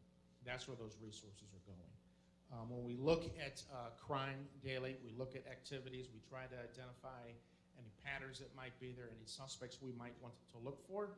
I'm able to work with my bureau commander in community policing and specialized enforcement to put specialized units, whether it be mobile, SWAT, or anti-crime, into those neighborhoods where we're experiencing problems. If there's resources needed, for example, this past summer we had some homicides occur within a particular block. So we're able to put, I was able to, ask the chief says yes, they're gonna get, a sky cop put up on a particular block. They're gonna get extra, patrols in a particular neighborhood. So it's not Mike Sack going out and finding the guy in the alley that did something. It's Mike Sack being able to enable others within the department to do their jobs, to use the resources that are at their disposal, to be their champion, saying, hey, these officers are doing a good job. We need to provide them with whatever resources are needed, whether it be Sky Cops or other equipment that will be helpful in combating crime. Have those approaches significantly reduced violence in St. Louis? That's a question that an individual person would have to answer. I mean, I'll answer your question. But I think anyone who's a victim of crime, they would say no, because I was victimized. I was assaulted, I was robbed, I was shot. So that's a very personal thing, and it's a very traumatic thing. Violent crime in the...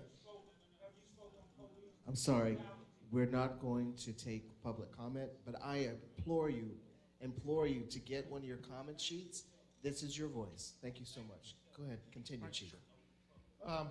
On paper, violent crimes against persons is down about 5.25%.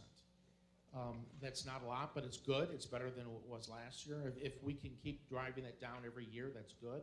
But that still means there's a lot of people out there who are victims of violent crime. I'm sorry to tell you all that we have 183 persons who lost their lives this year in homicides. Last year was 180, so we're up 3. That's not a number, that's a person, that's a family. That's people who live in a particular block. People who go to church, who go to a business, they've got friends. All these people are impacted by this violent crime that's senseless. Violent crime is down 5%, and we can, say that's a great thing, but the reality is we've got people out there who've been victimized, and we've got a lot of work to do.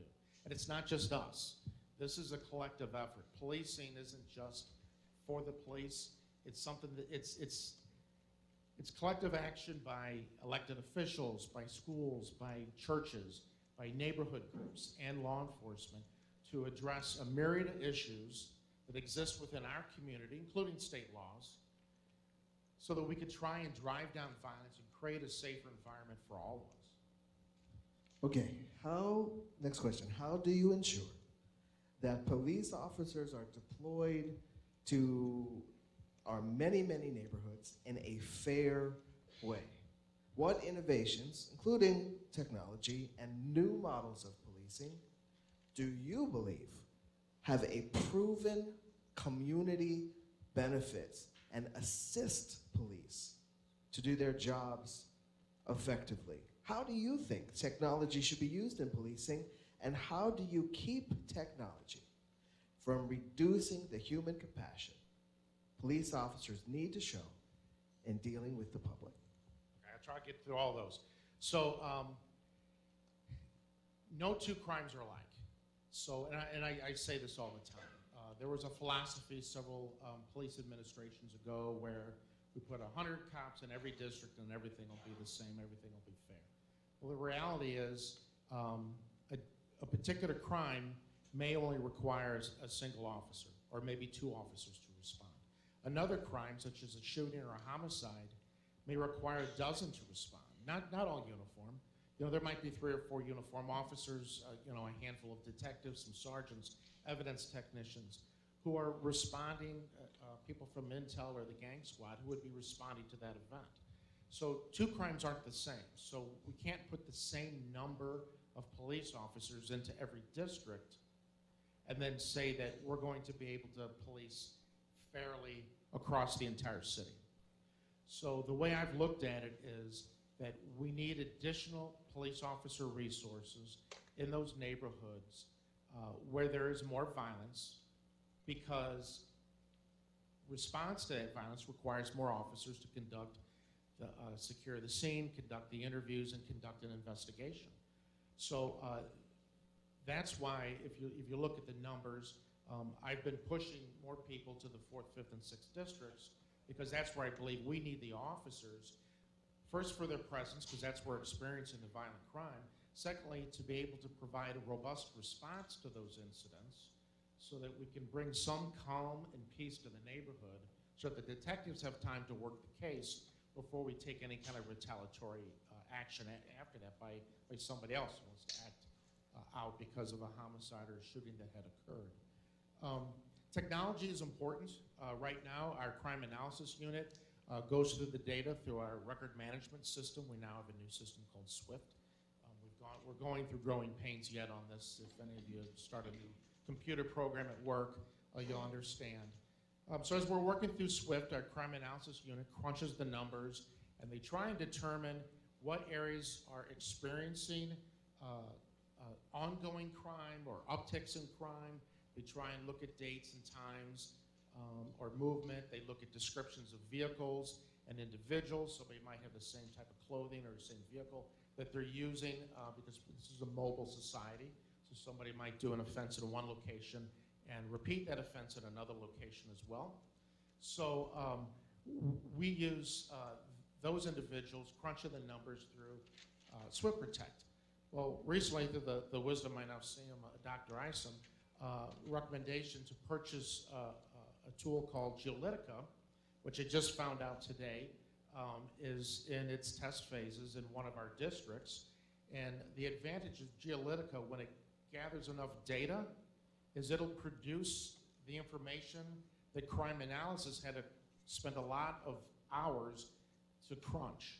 So we could buy back all that time from those individuals and better use their time doing research in other areas to help us reduce crime or to place our staffing. So I'm hopeful that this Geolitica approach will allow us an opportunity to put officers smartly into areas and give commanders an opportunity to see that officers are patrolling those areas that need to be patrolled because of these upticks. Also, we'll dry them up. So kids, anybody younger than me, I'm 60, and I just got rid of my flip phone last year. But these kids out here play on computers, and they can do so much with them, and it amazes me.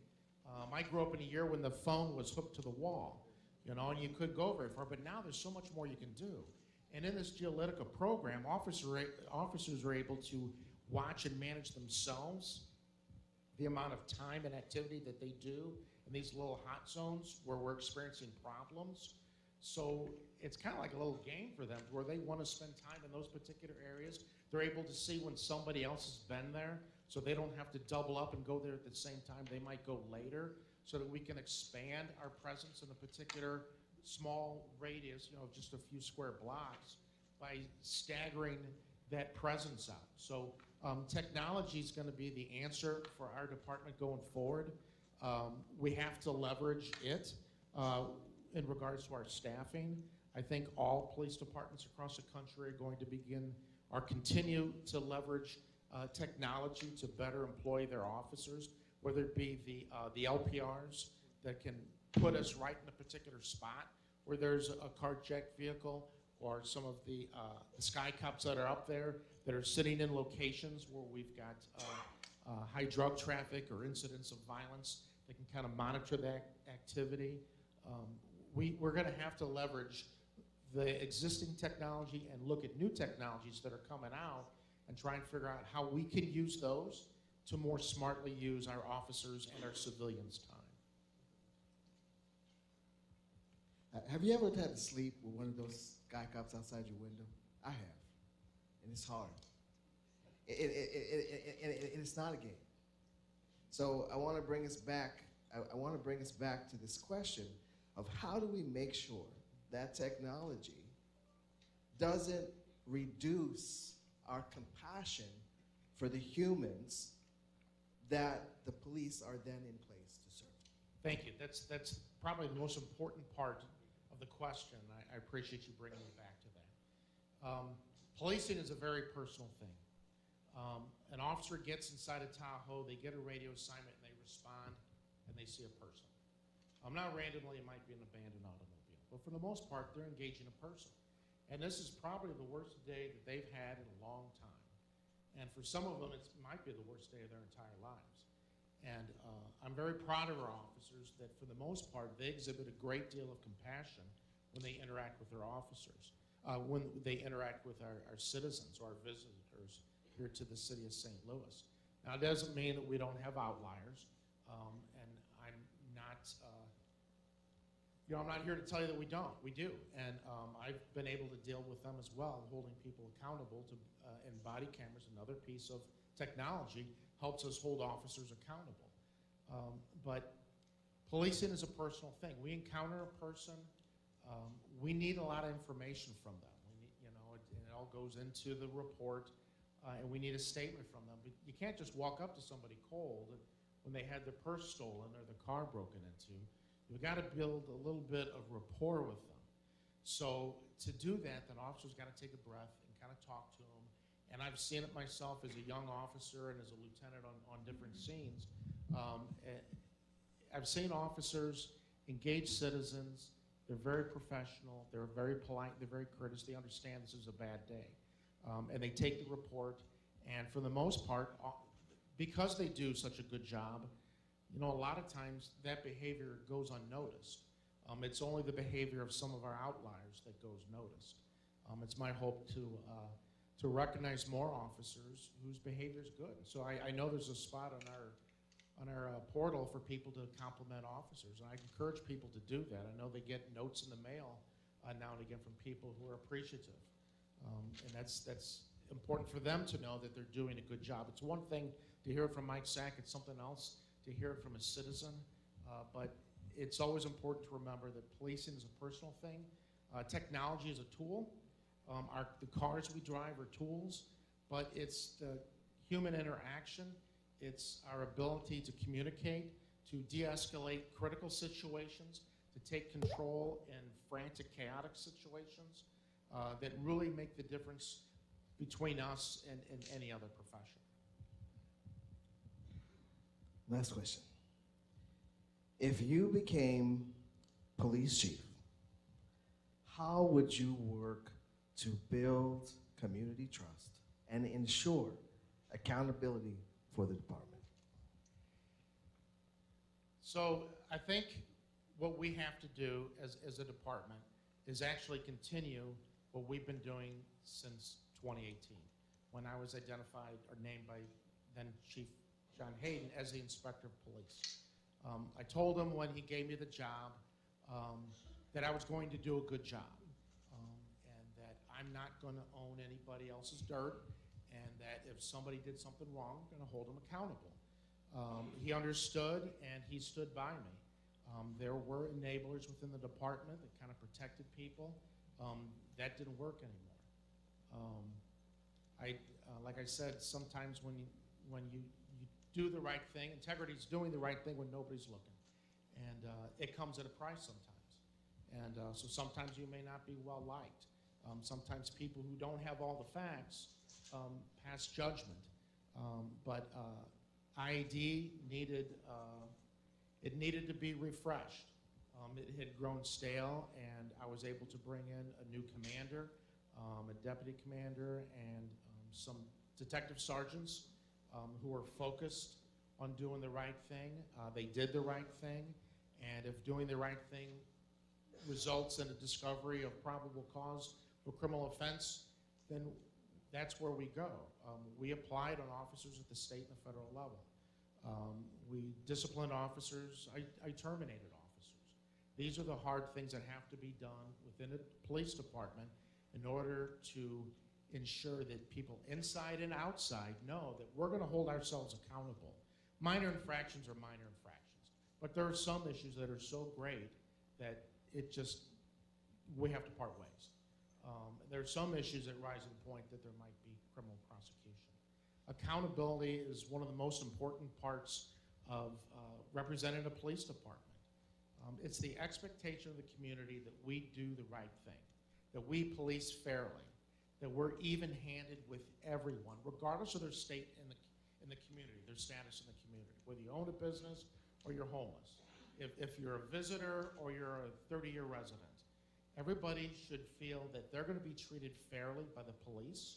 That's their expectation, and that's my expectation of the officers. And I think there's an understanding now over the past 4 years now that, hey, this is how we have to police. And I think officers take pride when they do it right. You know, I think they take pride when citizens recognize their good work. It's a boost in the arm to hear the community say, hey, I know you're doing a good job. You're an honest policeman. It's a shame that that has to be said. But the reality is most police officers are great people who love the city and who do well. We do have some outliers, and I've been able to hold them accountable. The same is the case in our force investigation unit. When I took over as the inspector, I found issues within that unit as well. So we had to refresh it. We refreshed it. They conduct all the officer-involved shooting incidents. They conduct all the in-custody deaths. Previously, they had not investigated an officer discharges his weapon and misses somebody. This unit does that now. An officer discharged their weapon. Their intent was to strike somebody with gunfire. That belongs in a specialized unit where there's going to be an objective and fair investigation. And the same with the body-worn camera. When that came to me as well, you know, I rolled that out. I picked individuals who I knew would do an honest job, that they were men and women of integrity, and I was very proud to put them in there. I know that it's another tool that we could use to help keep officers accountable for their behavior. I just got to get to one more thing, though. Back to the issue of trust. Chief Sack, if I'm somebody who has not in my life experienced policing as something that was in place to preserve my life, why should I trust you? Exactly. That's the problem. And how will you build that trust? Right. It's easy to go to some place and find people who love police officers and say, hey, you know, we trust the officers. But to go to a household where the uncle said that he was beaten by police officers behind a liquor store or something like that, that's a person's, you know, shared experience with other people. So there are individuals in our community who do not trust us, and I understand that. And how do we build that trust? One person at a time. We build that one person at a time. We do that by living our core values. So by living our core values, service, you know, when I greet the recruits when they come into the academy that first day, and when I ask, why is it that you want to be a police officer, almost everybody says, I want to serve others. I want to help people. Hold on a second. I'm going to ask you to put your comments. Chief, you just have 30 more seconds. Sure. Leadership, integrity, and fair treatment to all. If we can live these core values every day over time, we'll win that person back. It's not going to, we shouldn't have any expectation that I come in and say, hey, I'm Mike, trust me. We have to live those core values. And it's only in living those values that we're going to win people back one at a time. Thank you, Chief.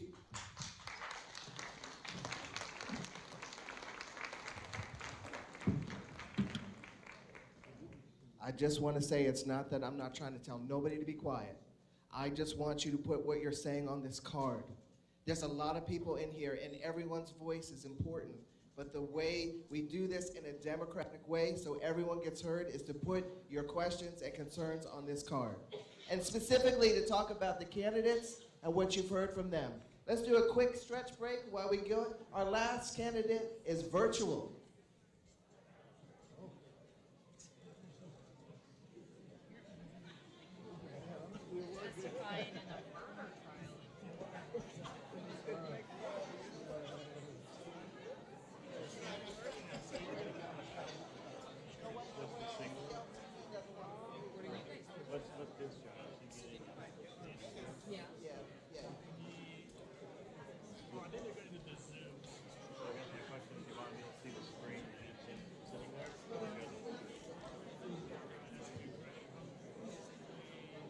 Frame up both. You want to see what.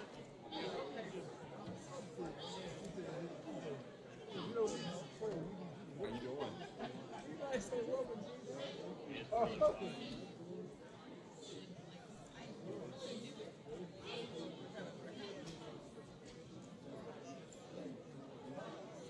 Yeah. Okay. Okay. Just the screen.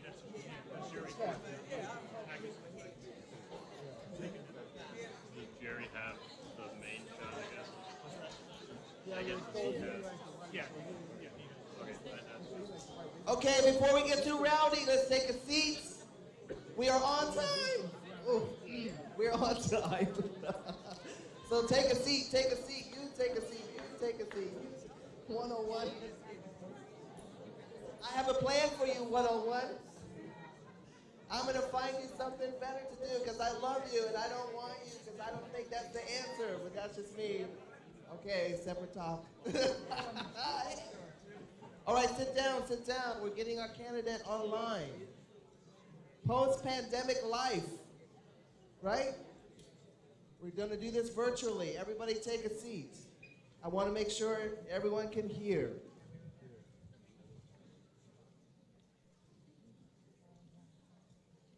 Chief, just say hi real quick so we can make sure we hear you before I say hi. Uh-huh. Who's helping me? I'm not sure he can hear me. His mic is not muted, and I think he can hear me talking. Oh, no, that's me talking. Unmute. Can you see me? Of course he can't see because nobody's looking at me. I can't push it. It's a screen. That's not a touch screen.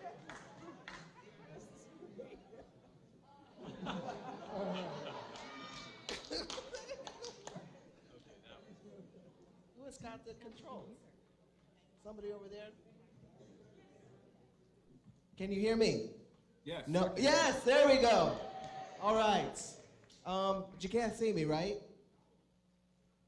I can't see you now. That's okay. Is that loud enough? No. No. Who's controlling that? I'm just looking and looking. Listen. Oh, nice. Can you say hi again, Chief? Hi. Okay. Is it too loud? Say my name is Chief. No. All right, without any delay, this is Deputy Chief Melron Kelly joining us from Columbia, South Carolina. Chief, I'm Dr. L.J. Punch, a trauma surgeon and a community advocate. Thank you for joining us today. Thank you for having me. Is that okay? Volume? Is all right? Okay. All right. First, we're going to give you 5 minutes to tell us about yourself, your qualifications for this position, and why you want to be the next police chief of St. Louis. Thank you. My name is Melron Kelly from Columbia, South Carolina, born and raised. I attended schools here locally and went to college at South Carolina State University, which is in Northwood, South Carolina. Started at the Columbia Police Department in 1999, where I served as a patrol officer for a number of years. After that, transitioning over into the narcotics unit, where I served as a narcotics investigator, both working in an undercover capacity and an investigative capacity. Some years later, I transitioned back to patrol and worked various assignments, ultimately ending back in the narcotics unit, where I stayed as a supervisor through the ranks of corporal, sergeant, and ultimately lieutenant. I became a police captain in our north end of Columbia, where I oversaw our patrol region for about a year, and I got appointed to police major, where I oversaw patrol services for the entire city of Columbia. In early 2014, I served as the acting police chief for a period of time while we were undergoing a police chief search. At the time, we hired a police chief, and I was appointed to deputy chief of police in 2014, where I currently serve. I want to be a part or be on the cusp of change of what's happening in St. Louis. I visited St. Louis in July, and I was just impressed with the city, the hospitality. It reminds me of the Southern hospitality that we have here, and I see the potential for change and growth, and I want to be a part of that. Okay. Now we're going to move into our town hall questions. Okay. These questions were put together from an online survey of nearly 800 responses, as well as our previous police chief listening sessions in the community. Number one, what would you do to significantly reduce violence in St. Louis? And what have you done in the past that demonstrates your effectiveness, especially for our youth? Definitely. To reduce violence in any city, especially a city as large as St. Louis, is you would need to identify that core group of individuals that's responsible for majority of the crime. We do know that in most jurisdictions, it's only a small percentage of the people that are responsible for most of the violence. Identify those individuals and investigate them and remove them, unfortunately, from society in order to hold them accountable. The other part of that is including the community and how and why we're going to reduce violence, giving them voice in how we police, where we police, and the strategies that we do that will help us and make them a part of our violence reduction strategy. The co-responder model is a definite part of that process. A lot of times when officers are responding to violent scenes, they're doing so alone. I believe in a co-responder model that we can have members of the community to act as our ambassadors as well when we're serving, responding to communities to make sure that they know we're here, we care about them as well. Those things together will help us reduce violence in other parts of the cities if we do it effectively. As it relates to youth, I think that, that's the most tragic part of what we're seeing in this whole nation, especially African American males under the age of 18, at least in my city, are being involved in acts of violence, both as the victim and the suspect. How we identify ways to reduce those acts of violence is, again, giving them voice, making sure that there are opportunities for them to succeed. No matter where violence occurs in the city, that should move you as a resident. A lot of times if it doesn't affect us personally or someone we know, we kind of move on, but we need to spread the message that in our city it's enough. And some strategies to do that is increasing work opportunities, increasing re-entry opportunities, even at the juvenile level, as well as making sure that those families impacted by violence, especially at the younger ages, understand that we care about them, and we're going to continue to make strides to reduce those efforts collectively as both police and citizens as a community. Chief, does removing someone from society Yes. who has done an act of violence reduce violence? Mm-hmm. I'm just quoting your words, ma'am. Okay. Unfortunately, that is a part of what we do as police officers. It's not a popular decision. It's not something that I take pride in saying, but we do know that there are individuals in our communities that commit, at the most heinous parts, violent acts over and over. Those people, unfortunately, have to be incarcerated or should be incarcerated for a period of time in order to bring justice to society and to their victims. Again, it's not a popular thing to say as a police officer. It's the absolute part of my job to have someone sentenced to a long period of time. But it's also hard to explain to a mother that their child isn't coming home anymore.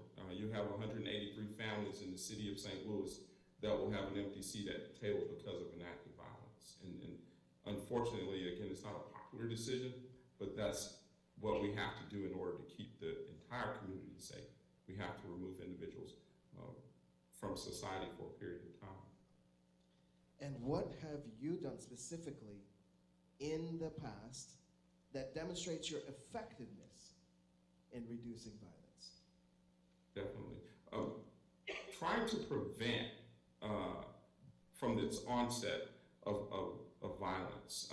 We initiated a program in the city of Columbia. One of the programs we initiated was the Justice Ambassadors. Some years ago, we started our citizens review boards where citizens came in and reviewed active discipline and policy violations that we did in the police department. But I thought it necessary to include our youth in how they were being policed and giving them voice and how we police them. A lot of times we as adults are in the rooms discussing how we're going to handle or address acts of juvenile violence. But how can we best do that if they're not in the room and they don't have a voice as well? So we initiated that program, and we meet with high school students bi-monthly, and we give them voice in how they're being policed, the policies that impact them, school choices, sexual violence, current events, and things of that nature, in order to help reduce violence. And a lot of times, these individuals would definitely not be having a conversation with police, but they come into the police department and have a dialogue with us. The other thing that we do, and is pay dividends, is our handle with care. If a young person has been a part of an act of violence, before the next day, we've gotten in touch with that principal or those individuals at the school to say, hey, this kid witnessed an act of violence. He or she may not be acting normally today, and make sure that you handle them with care. Those wraparound services help us protect our most valuable asset, and that's our young people. And we saw some decreases in violent crime in that age bracket. However, during the period of COVID, we did see some increases, especially with the availability of guns and those individuals, young individuals, that are willing to use them. Handle with care.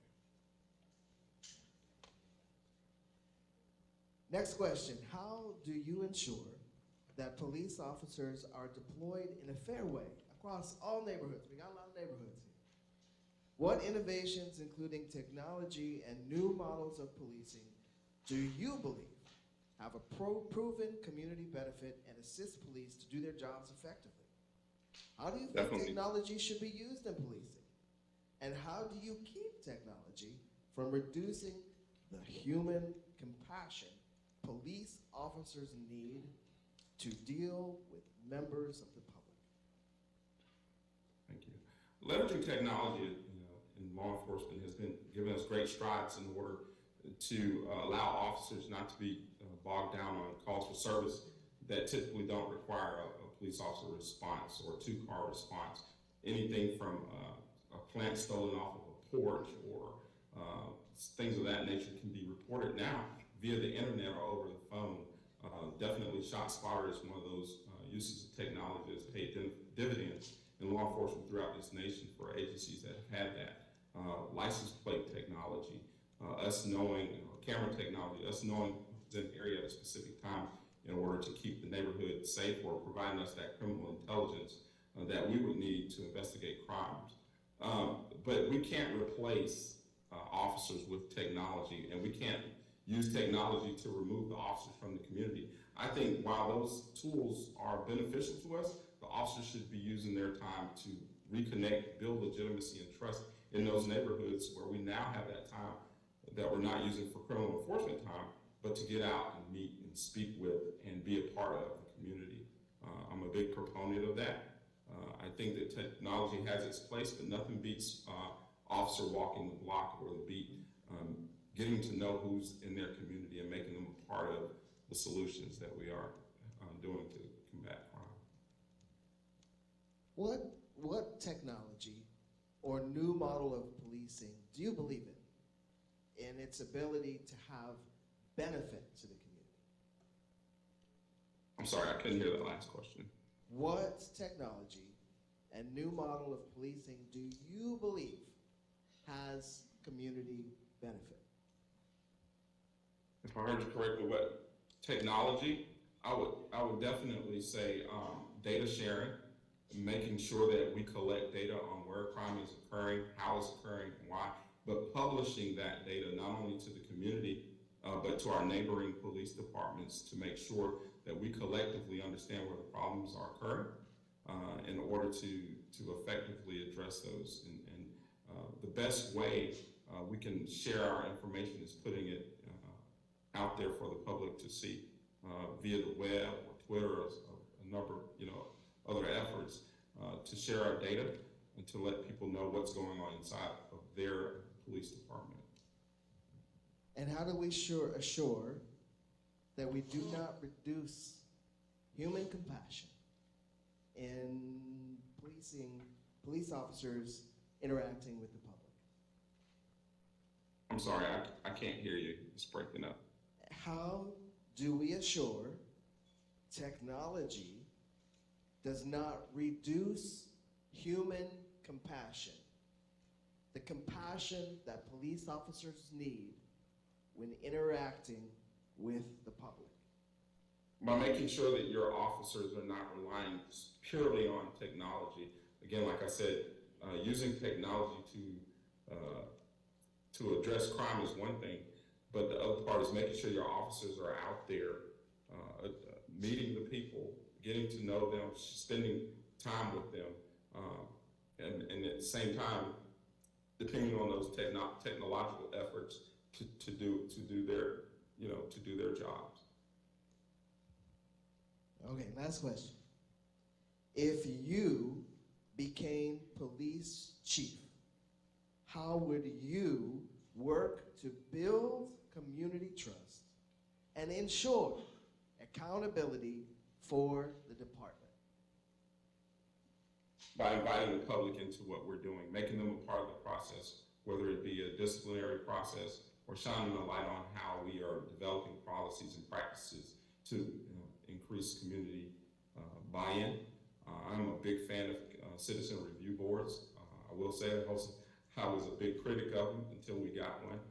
But how better to give the community voice and buy-in by making them a part of the processes that we have inside the police departments. The other part of that is just making sure that we shine a light on things that we do good and things that we do not so good, just owning it, but at the same time holding me ultimately accountable as the chief executive of the organization, and be standing up in front of a camera or in front of a group of residents saying, we didn't get it right, and this is why, but this is our effort.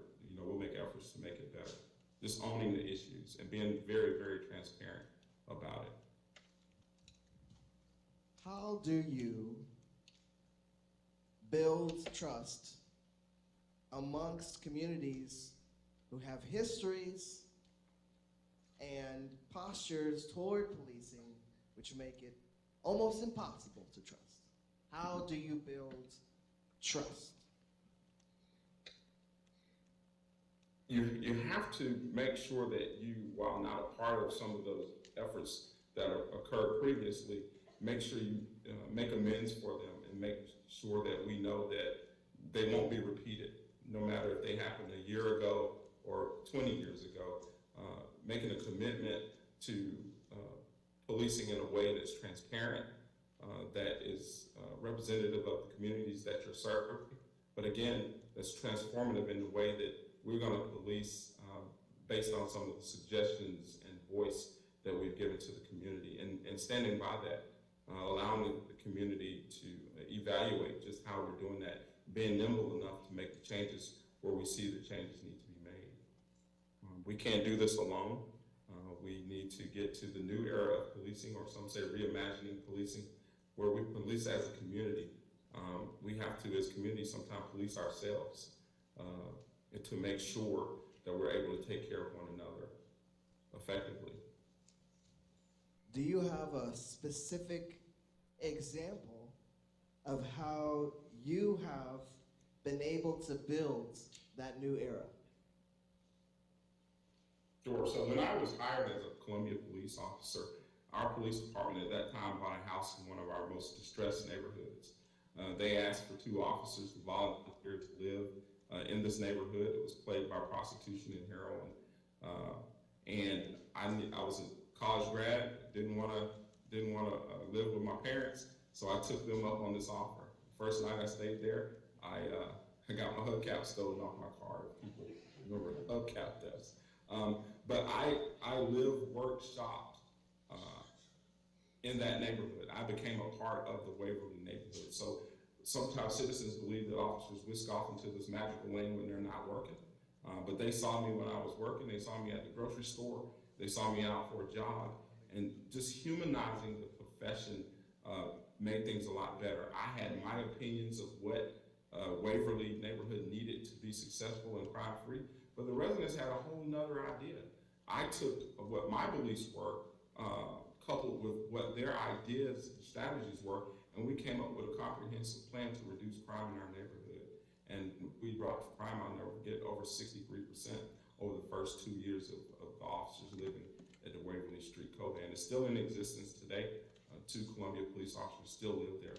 That's been my greatest joy, as being a part of the revitalization of a neighborhood that was in a downward trend.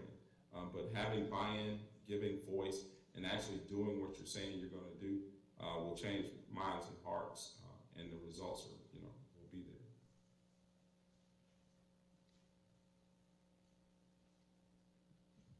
We have time,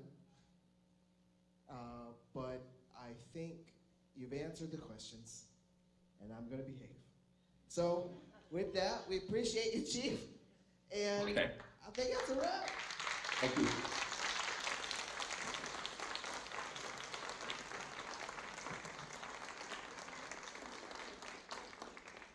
So, comment cards can be deposited on your way out.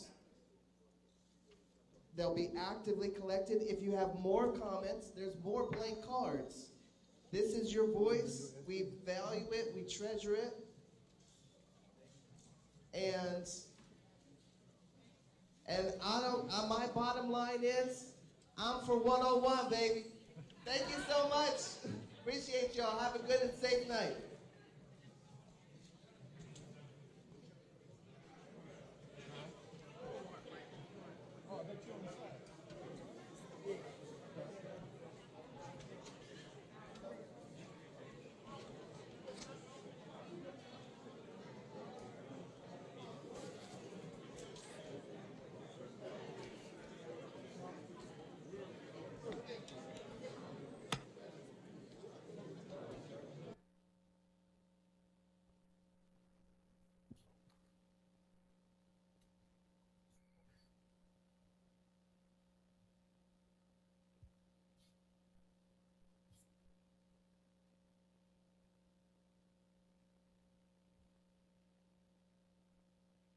It looks like we're going to welcome. Sorry. Madam Clerk, will you, we're going to call to order the public safety meeting. This is November the 22nd. It is roughly 12:03. Madam Clerk, would you please call the roll? Alderwoman Davis. Present. Alderwoman Howard. Present. Alderwoman Tyus. Alderwoman Spencer. Present. Alderwoman Boyd. Present. Alderman Bosley. Alderman Oldenburg. He's excused. Alderman Narayan. Here. Alderwoman Clark Hubbard. Alderman Page. Present. Alderwoman Keys. Present. Chair Vaccaro. Present. Alderwoman Tyus. Alderman Bosley. Alderwoman Clark Hubbard. 8 present. We have a quorum. Okay, so we need to take a motion, looking for the approval of the minutes from the November 16th meeting. Do we have a motion to approve the minutes? So moved. Second. Okay, Madam, we have a motion and a second. Madam Clerk, would you please call the roll? Alderwoman Davis. Aye. Alderwoman Howard. Aye. Alderwoman Tyus. Alderwoman Spencer. Aye. Alderwoman Boyd. Aye. Alderman Bosley. Alderman Oldenburg. Alderman Narayan. Aye. Alderwoman Clark Hubbard. Alderman Page. Aye. Alderwoman Keys. Aye. Chair Vaccaro. Aye. Alderwoman Tyus. Alderman Bosley. Alderman Oldenburg. 8 aye votes. Thank you, 8 being present. We're going to go ahead and get started here. I would like to swear in, I'd like to have you swear in. We have one speaker today so far. We should have had more than this. I guess they'll join in, but Dale Holler, and I'm sure I'm pronouncing that wrong. It's Haller. Haller. It's the same A as an apple, 2 dots over the A. Okay, Haller. Well, Madam Clerk, would you swear in Mr. Haller? You raise your right hand. Do you affirm that the testimony you are about to give in this cause will be the truth, the whole truth, and nothing but the truth? Yes, ma'am. I do. Thank you. Okay. So what I'm going to do, I received a phone call. He's from one of my constituents, and his concern had to do with his interaction with the police and a car being towed. And I told him I would give him a minute or two, and I was kind of hoping that Director Isom should have been on here, and we'll also bring something up we'll bring the police chief into a further meeting. But since he signed on, I do want to give him a few minutes to explain what he's upset about, and I'm just going to go ahead and allow that. And then just so you know, we will do a meeting at a different date, most likely next week, with the chief with your concerns. But since you have the Public Safety Committee in front of you, go ahead and let them know your concerns, and then we're going to go on from there. So you're up, Mr. Heller. Good morning, Order. alderpersons of the city of St. Louis. Thank Point you. of order. Oh, state your point of order. Did we do the swearing in? Yes, she swore him in. Oh, I'm sorry. I missed it. No, I know, that's okay. And the chief's texting me, so I'm going to read my text while Mr. Holler's speaking. Good morning. Good afternoon. My name's Dale William Haller Jr. I live at 3136 Hampton. First, I want to thank all of you alderpersons for your service and the job that you do. It's a thankless job, but I want you to know that I'm grateful because I love my city and I love my neighborhood. I have a huge problem. My cars and my property have been vandalized several times. So it's become important to me to protect the things that I have and own. With that being said, I've taken it upon myself to acquire a legal weapon, to become legally trained to conceal and carry, and purchase the license from the city of St. Louis, kept up my license and training. However, after 3 times that are on record with the St. Louis City Police Department and paying the expensive deductibles for my insurance. Send something to Terry. I'm sorry. And spending the expensive amounts of money for the deductibles on my insurance, I've become vigilant along with my neighbors in keeping an eye on what's happening in our neighborhood. And we have a great neighborhood here in between Hartford and Juniata on Hampton Avenue. I invite you to please come by and look at how we keep our lawns, our yards, and the street clean in this row of Hampton Avenue. And I'm grateful for the services of the trees and the street cleanings that the city does.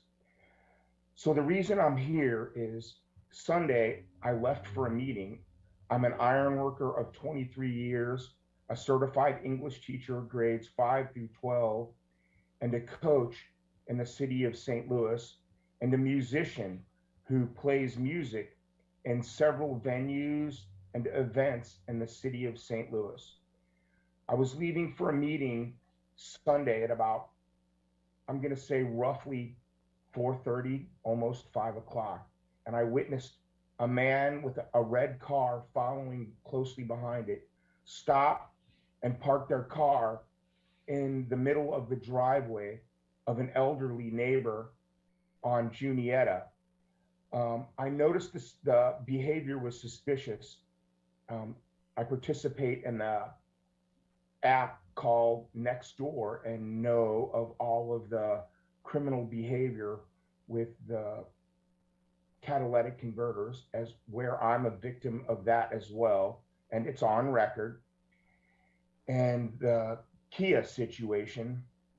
So I watched this person get into the other car and just leave the car right in front of that elderly woman's driveway. So I was leaving and parked at the end of my street right there at the corner, the north corner of Hampton and Junietta, and called the police and spoke to the 911 operator. And by the way, I commend them, because knowing the problem of the 911 sector of calling in, my call was answered immediately and proficiently, and the lady collected all of the data necessary and said she would make a call. I waited about 45 minutes for an officer to show up, informing the people that I was going to be late for my meeting for the event that I was going to be entertaining at in Soulard, and they never showed up. So I left and came back, and the car was still there.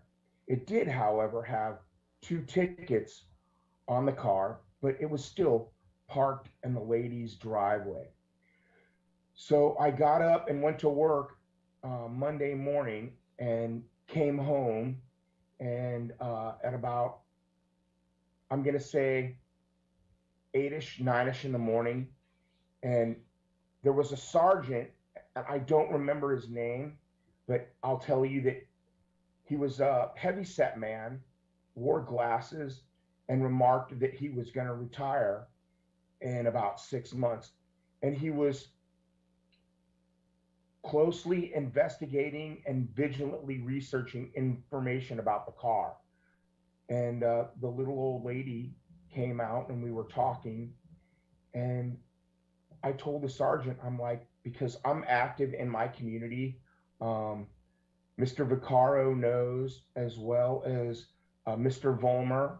I go to church at St. Ambrose on the Hill with Mr. Vollmer, and I frequent his establishment on the Hill as a result of my participation in my community. And I'm also very close friends with Joe Barbalia, and you can confirm my my commitment to our community in this neighborhood with him as well. But in speaking with the sergeant, he told me that there were only 2 officers on patrol in my neighborhood, and they were trainees, because all of the other officers were off the streets in training. Think about that. 2 trainee officers in my district, and all the other ones are in training. And there's a sergeant with 6 months left in his career out investigating something as simple as a car that should have been removed from the driveway of a constituent more than 24 hours ago. That concerned me, and I called Mr. Vollmer, and we had a conversation.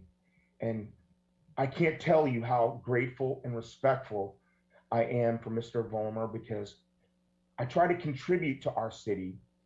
I try to do the right things for the right reasons. And in the past, so much so that I've gone to the news and complained with and met Lauren Traeger and spoke on camera, on public television, and made aware that I was going to do so with Mr. Vollmer regarding the policy previously, which was, if you get your car ripped off, you're victimized twice, once by the robber and then by the city having to pay the fines to get possession of your car. And if you're a man like my roommate was, who works as a cook in a restaurant and delivers pizzas just to survive, that I think it was almost $300 to get your car out of the tow yards, a large amount of money. With that being said, I thought to myself, why is there 2 trainees for all of my ward working and nobody's dealing with this problems? Ladies and gentlemen, I know that this is not just a problem in my community, in my ward. I know it's a problem everywhere. I've gone to great lengths to protect my things. As an iron worker, I have the good fortune of knowing how to weld. I've welded washers over the locks of my van. I'll be happy to go out if you'd like me to and take my laptop and show you the plate that I've had to weld over the license cover because of the criminals who are breaking in to my van or trying to break into my cars and steal the catalytic converters or audio equipment that I have to keep in my van because I don't have enough space to store them in my home. I bought security cameras, I bought car alarms, but still, and I know that you're powerless over some of these problems, but at the same token, you have the power to help people like me who are trying to pay my bills, who pay taxes, who keep their neighborhood clean, who try to keep their neighborhood safe. And all I'm asking is keep the police that we have on the streets, keep them serving and protecting us, and reward them.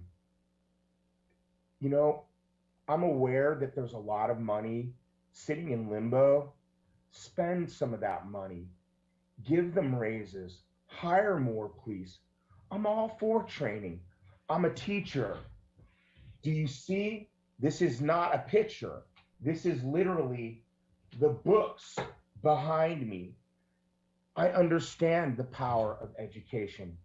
I'm an iron worker who went to college and became an English teacher while ironworking. I know what hard work, what brutally physically demanding, intellectual, emotional work is like. I know you've got a tough job. I know you have to listen to a lot of people, but please help us. Please help us. Thank you for letting me share. No, I appreciate that. And I don't mean to cut you short, but I'm going to have you back to speak when I can actually get the chief and them in, and I'll try to do that for next week. But I did, since I had anticipated that they would be here, but they're not. I didn't want to go ahead and let you speak, but I also, the fire chief's here, so I know I have to kind of move forward because he is limited in his time.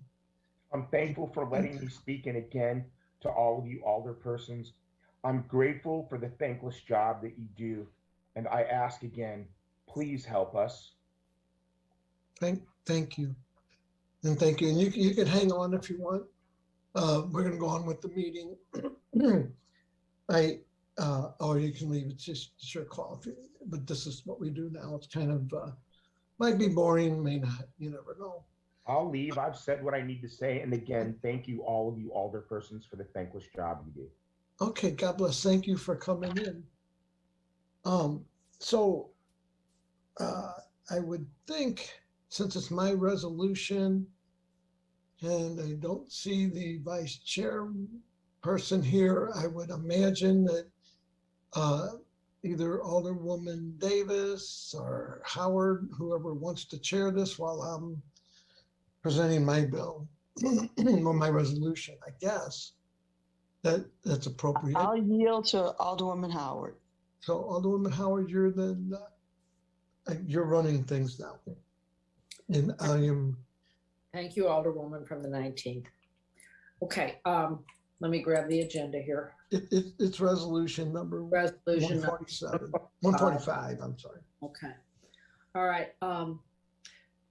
Alderman Vaccaro, would you like to give us a description of board resolution number 145. Yes. We need to Okay. make a motion to put it before the committee. I don't think so. I think I'm just, I Okay. think you're giving me permission to speak on the board bill. Go right ahead. And Proceed. I did ask the fire chief to come in also. The board bill's simple. Or do we want to swear him in and take care of that? Oh, yeah, you have to, yeah, yes, I'm sorry. All right. Ms. Higgs, Do you affirm that the testimony you are about to give in this cause will be the truth, the whole truth, and nothing but the truth?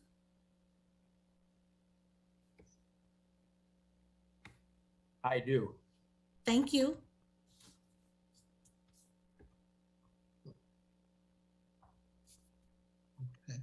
okay, Alderman Vaccaro, proceed. Okay, so this resolution, which I believe almost everyone during the regular meeting was wanting to sign on to it, but it got referred to committee. I had to send it somewhere.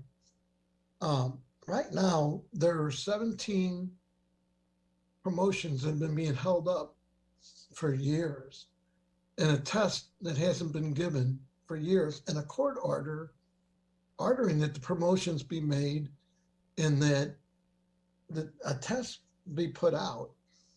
I was kind of hoping, although he was here at the last meeting, would have been Director Dan Isom. But what I'm asking for is simply that these promotions, and I think we're asking for these promotions to be made. I asked the chief, are these necessary promotions? And do we need to take a test? I mean, that's why I want the chief to come in. I mean, am I just barking up the wrong tree? I mean, I talked to the guys and they're telling me these are very necessary, and it's a court order. And if I could have the chief speak on that, I would appreciate it. So, Madam Chair, I'm asking if I can ask the chief directly questions. I'll answer any questions you ask me. Okay, but I got to go through the chair. It kind of goes like that. Yes, Alderman Vaccaro. Chief, will you defer to Alderman Vaccaro for questions? Yes. Okay. Chief, there's 17 promotions. My understanding, there's Black females, there's minorities that have been held back, that have not gotten these, just even going beyond all that. Are these even necessary?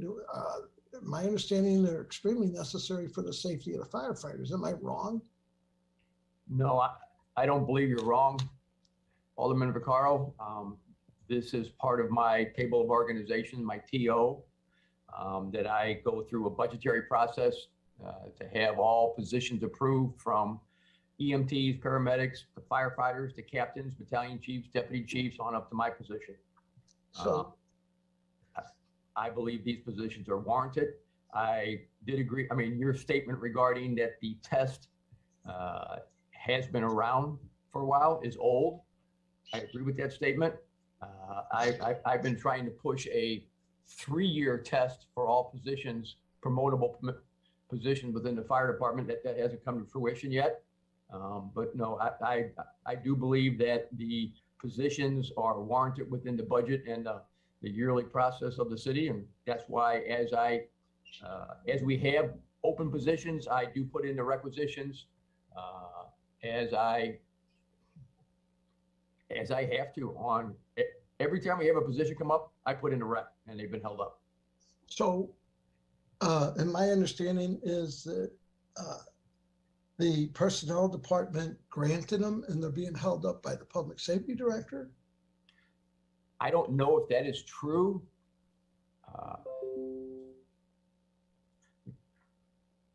I believe they are being held up through the Department of Public Safety through my direct report. So, but you put in for these, you feel they're necessary, you put in for them. Correct. And so far, and how long ago did you put in for these? Oh, this has been going now on about probably 9 months. Okay. So what I am asking, and what this resolution says, and I do believe the majority of all the aldermen are going to sign on to this, is that they go ahead and do these promotions and put this test together. And the one thing I can say, and I'll say very publicly, if not, if they're not, are they, well, I guess, are they talking to you about this? It seems like, are they moving on this at all, or is still it is just nothing? Who would they be? I'm not sure. Who They being anybody. You put in for these, it's going to come through the public safety director or the office of personnel. Has anybody said, okay, well, let's go ahead and let's make these promotions? Has anybody talked to you in the last week or so about this? No, they're right now, as far as I know, the director of public safety has some concern over the staffing levels of the city fire department, and he has at this time put all promotions on hold within the fire department side. Battalion chiefs and captains. I have 3 openings for battalion chiefs at this current time and 11 open for captains. Okay. So, and I will say to this committee, my plan is, since, was to do this resolution in hopes that they would start to talk. I will start to prepare a board bill. And if the mayor wants to veto it, I believe we have the votes on the board to override any veto.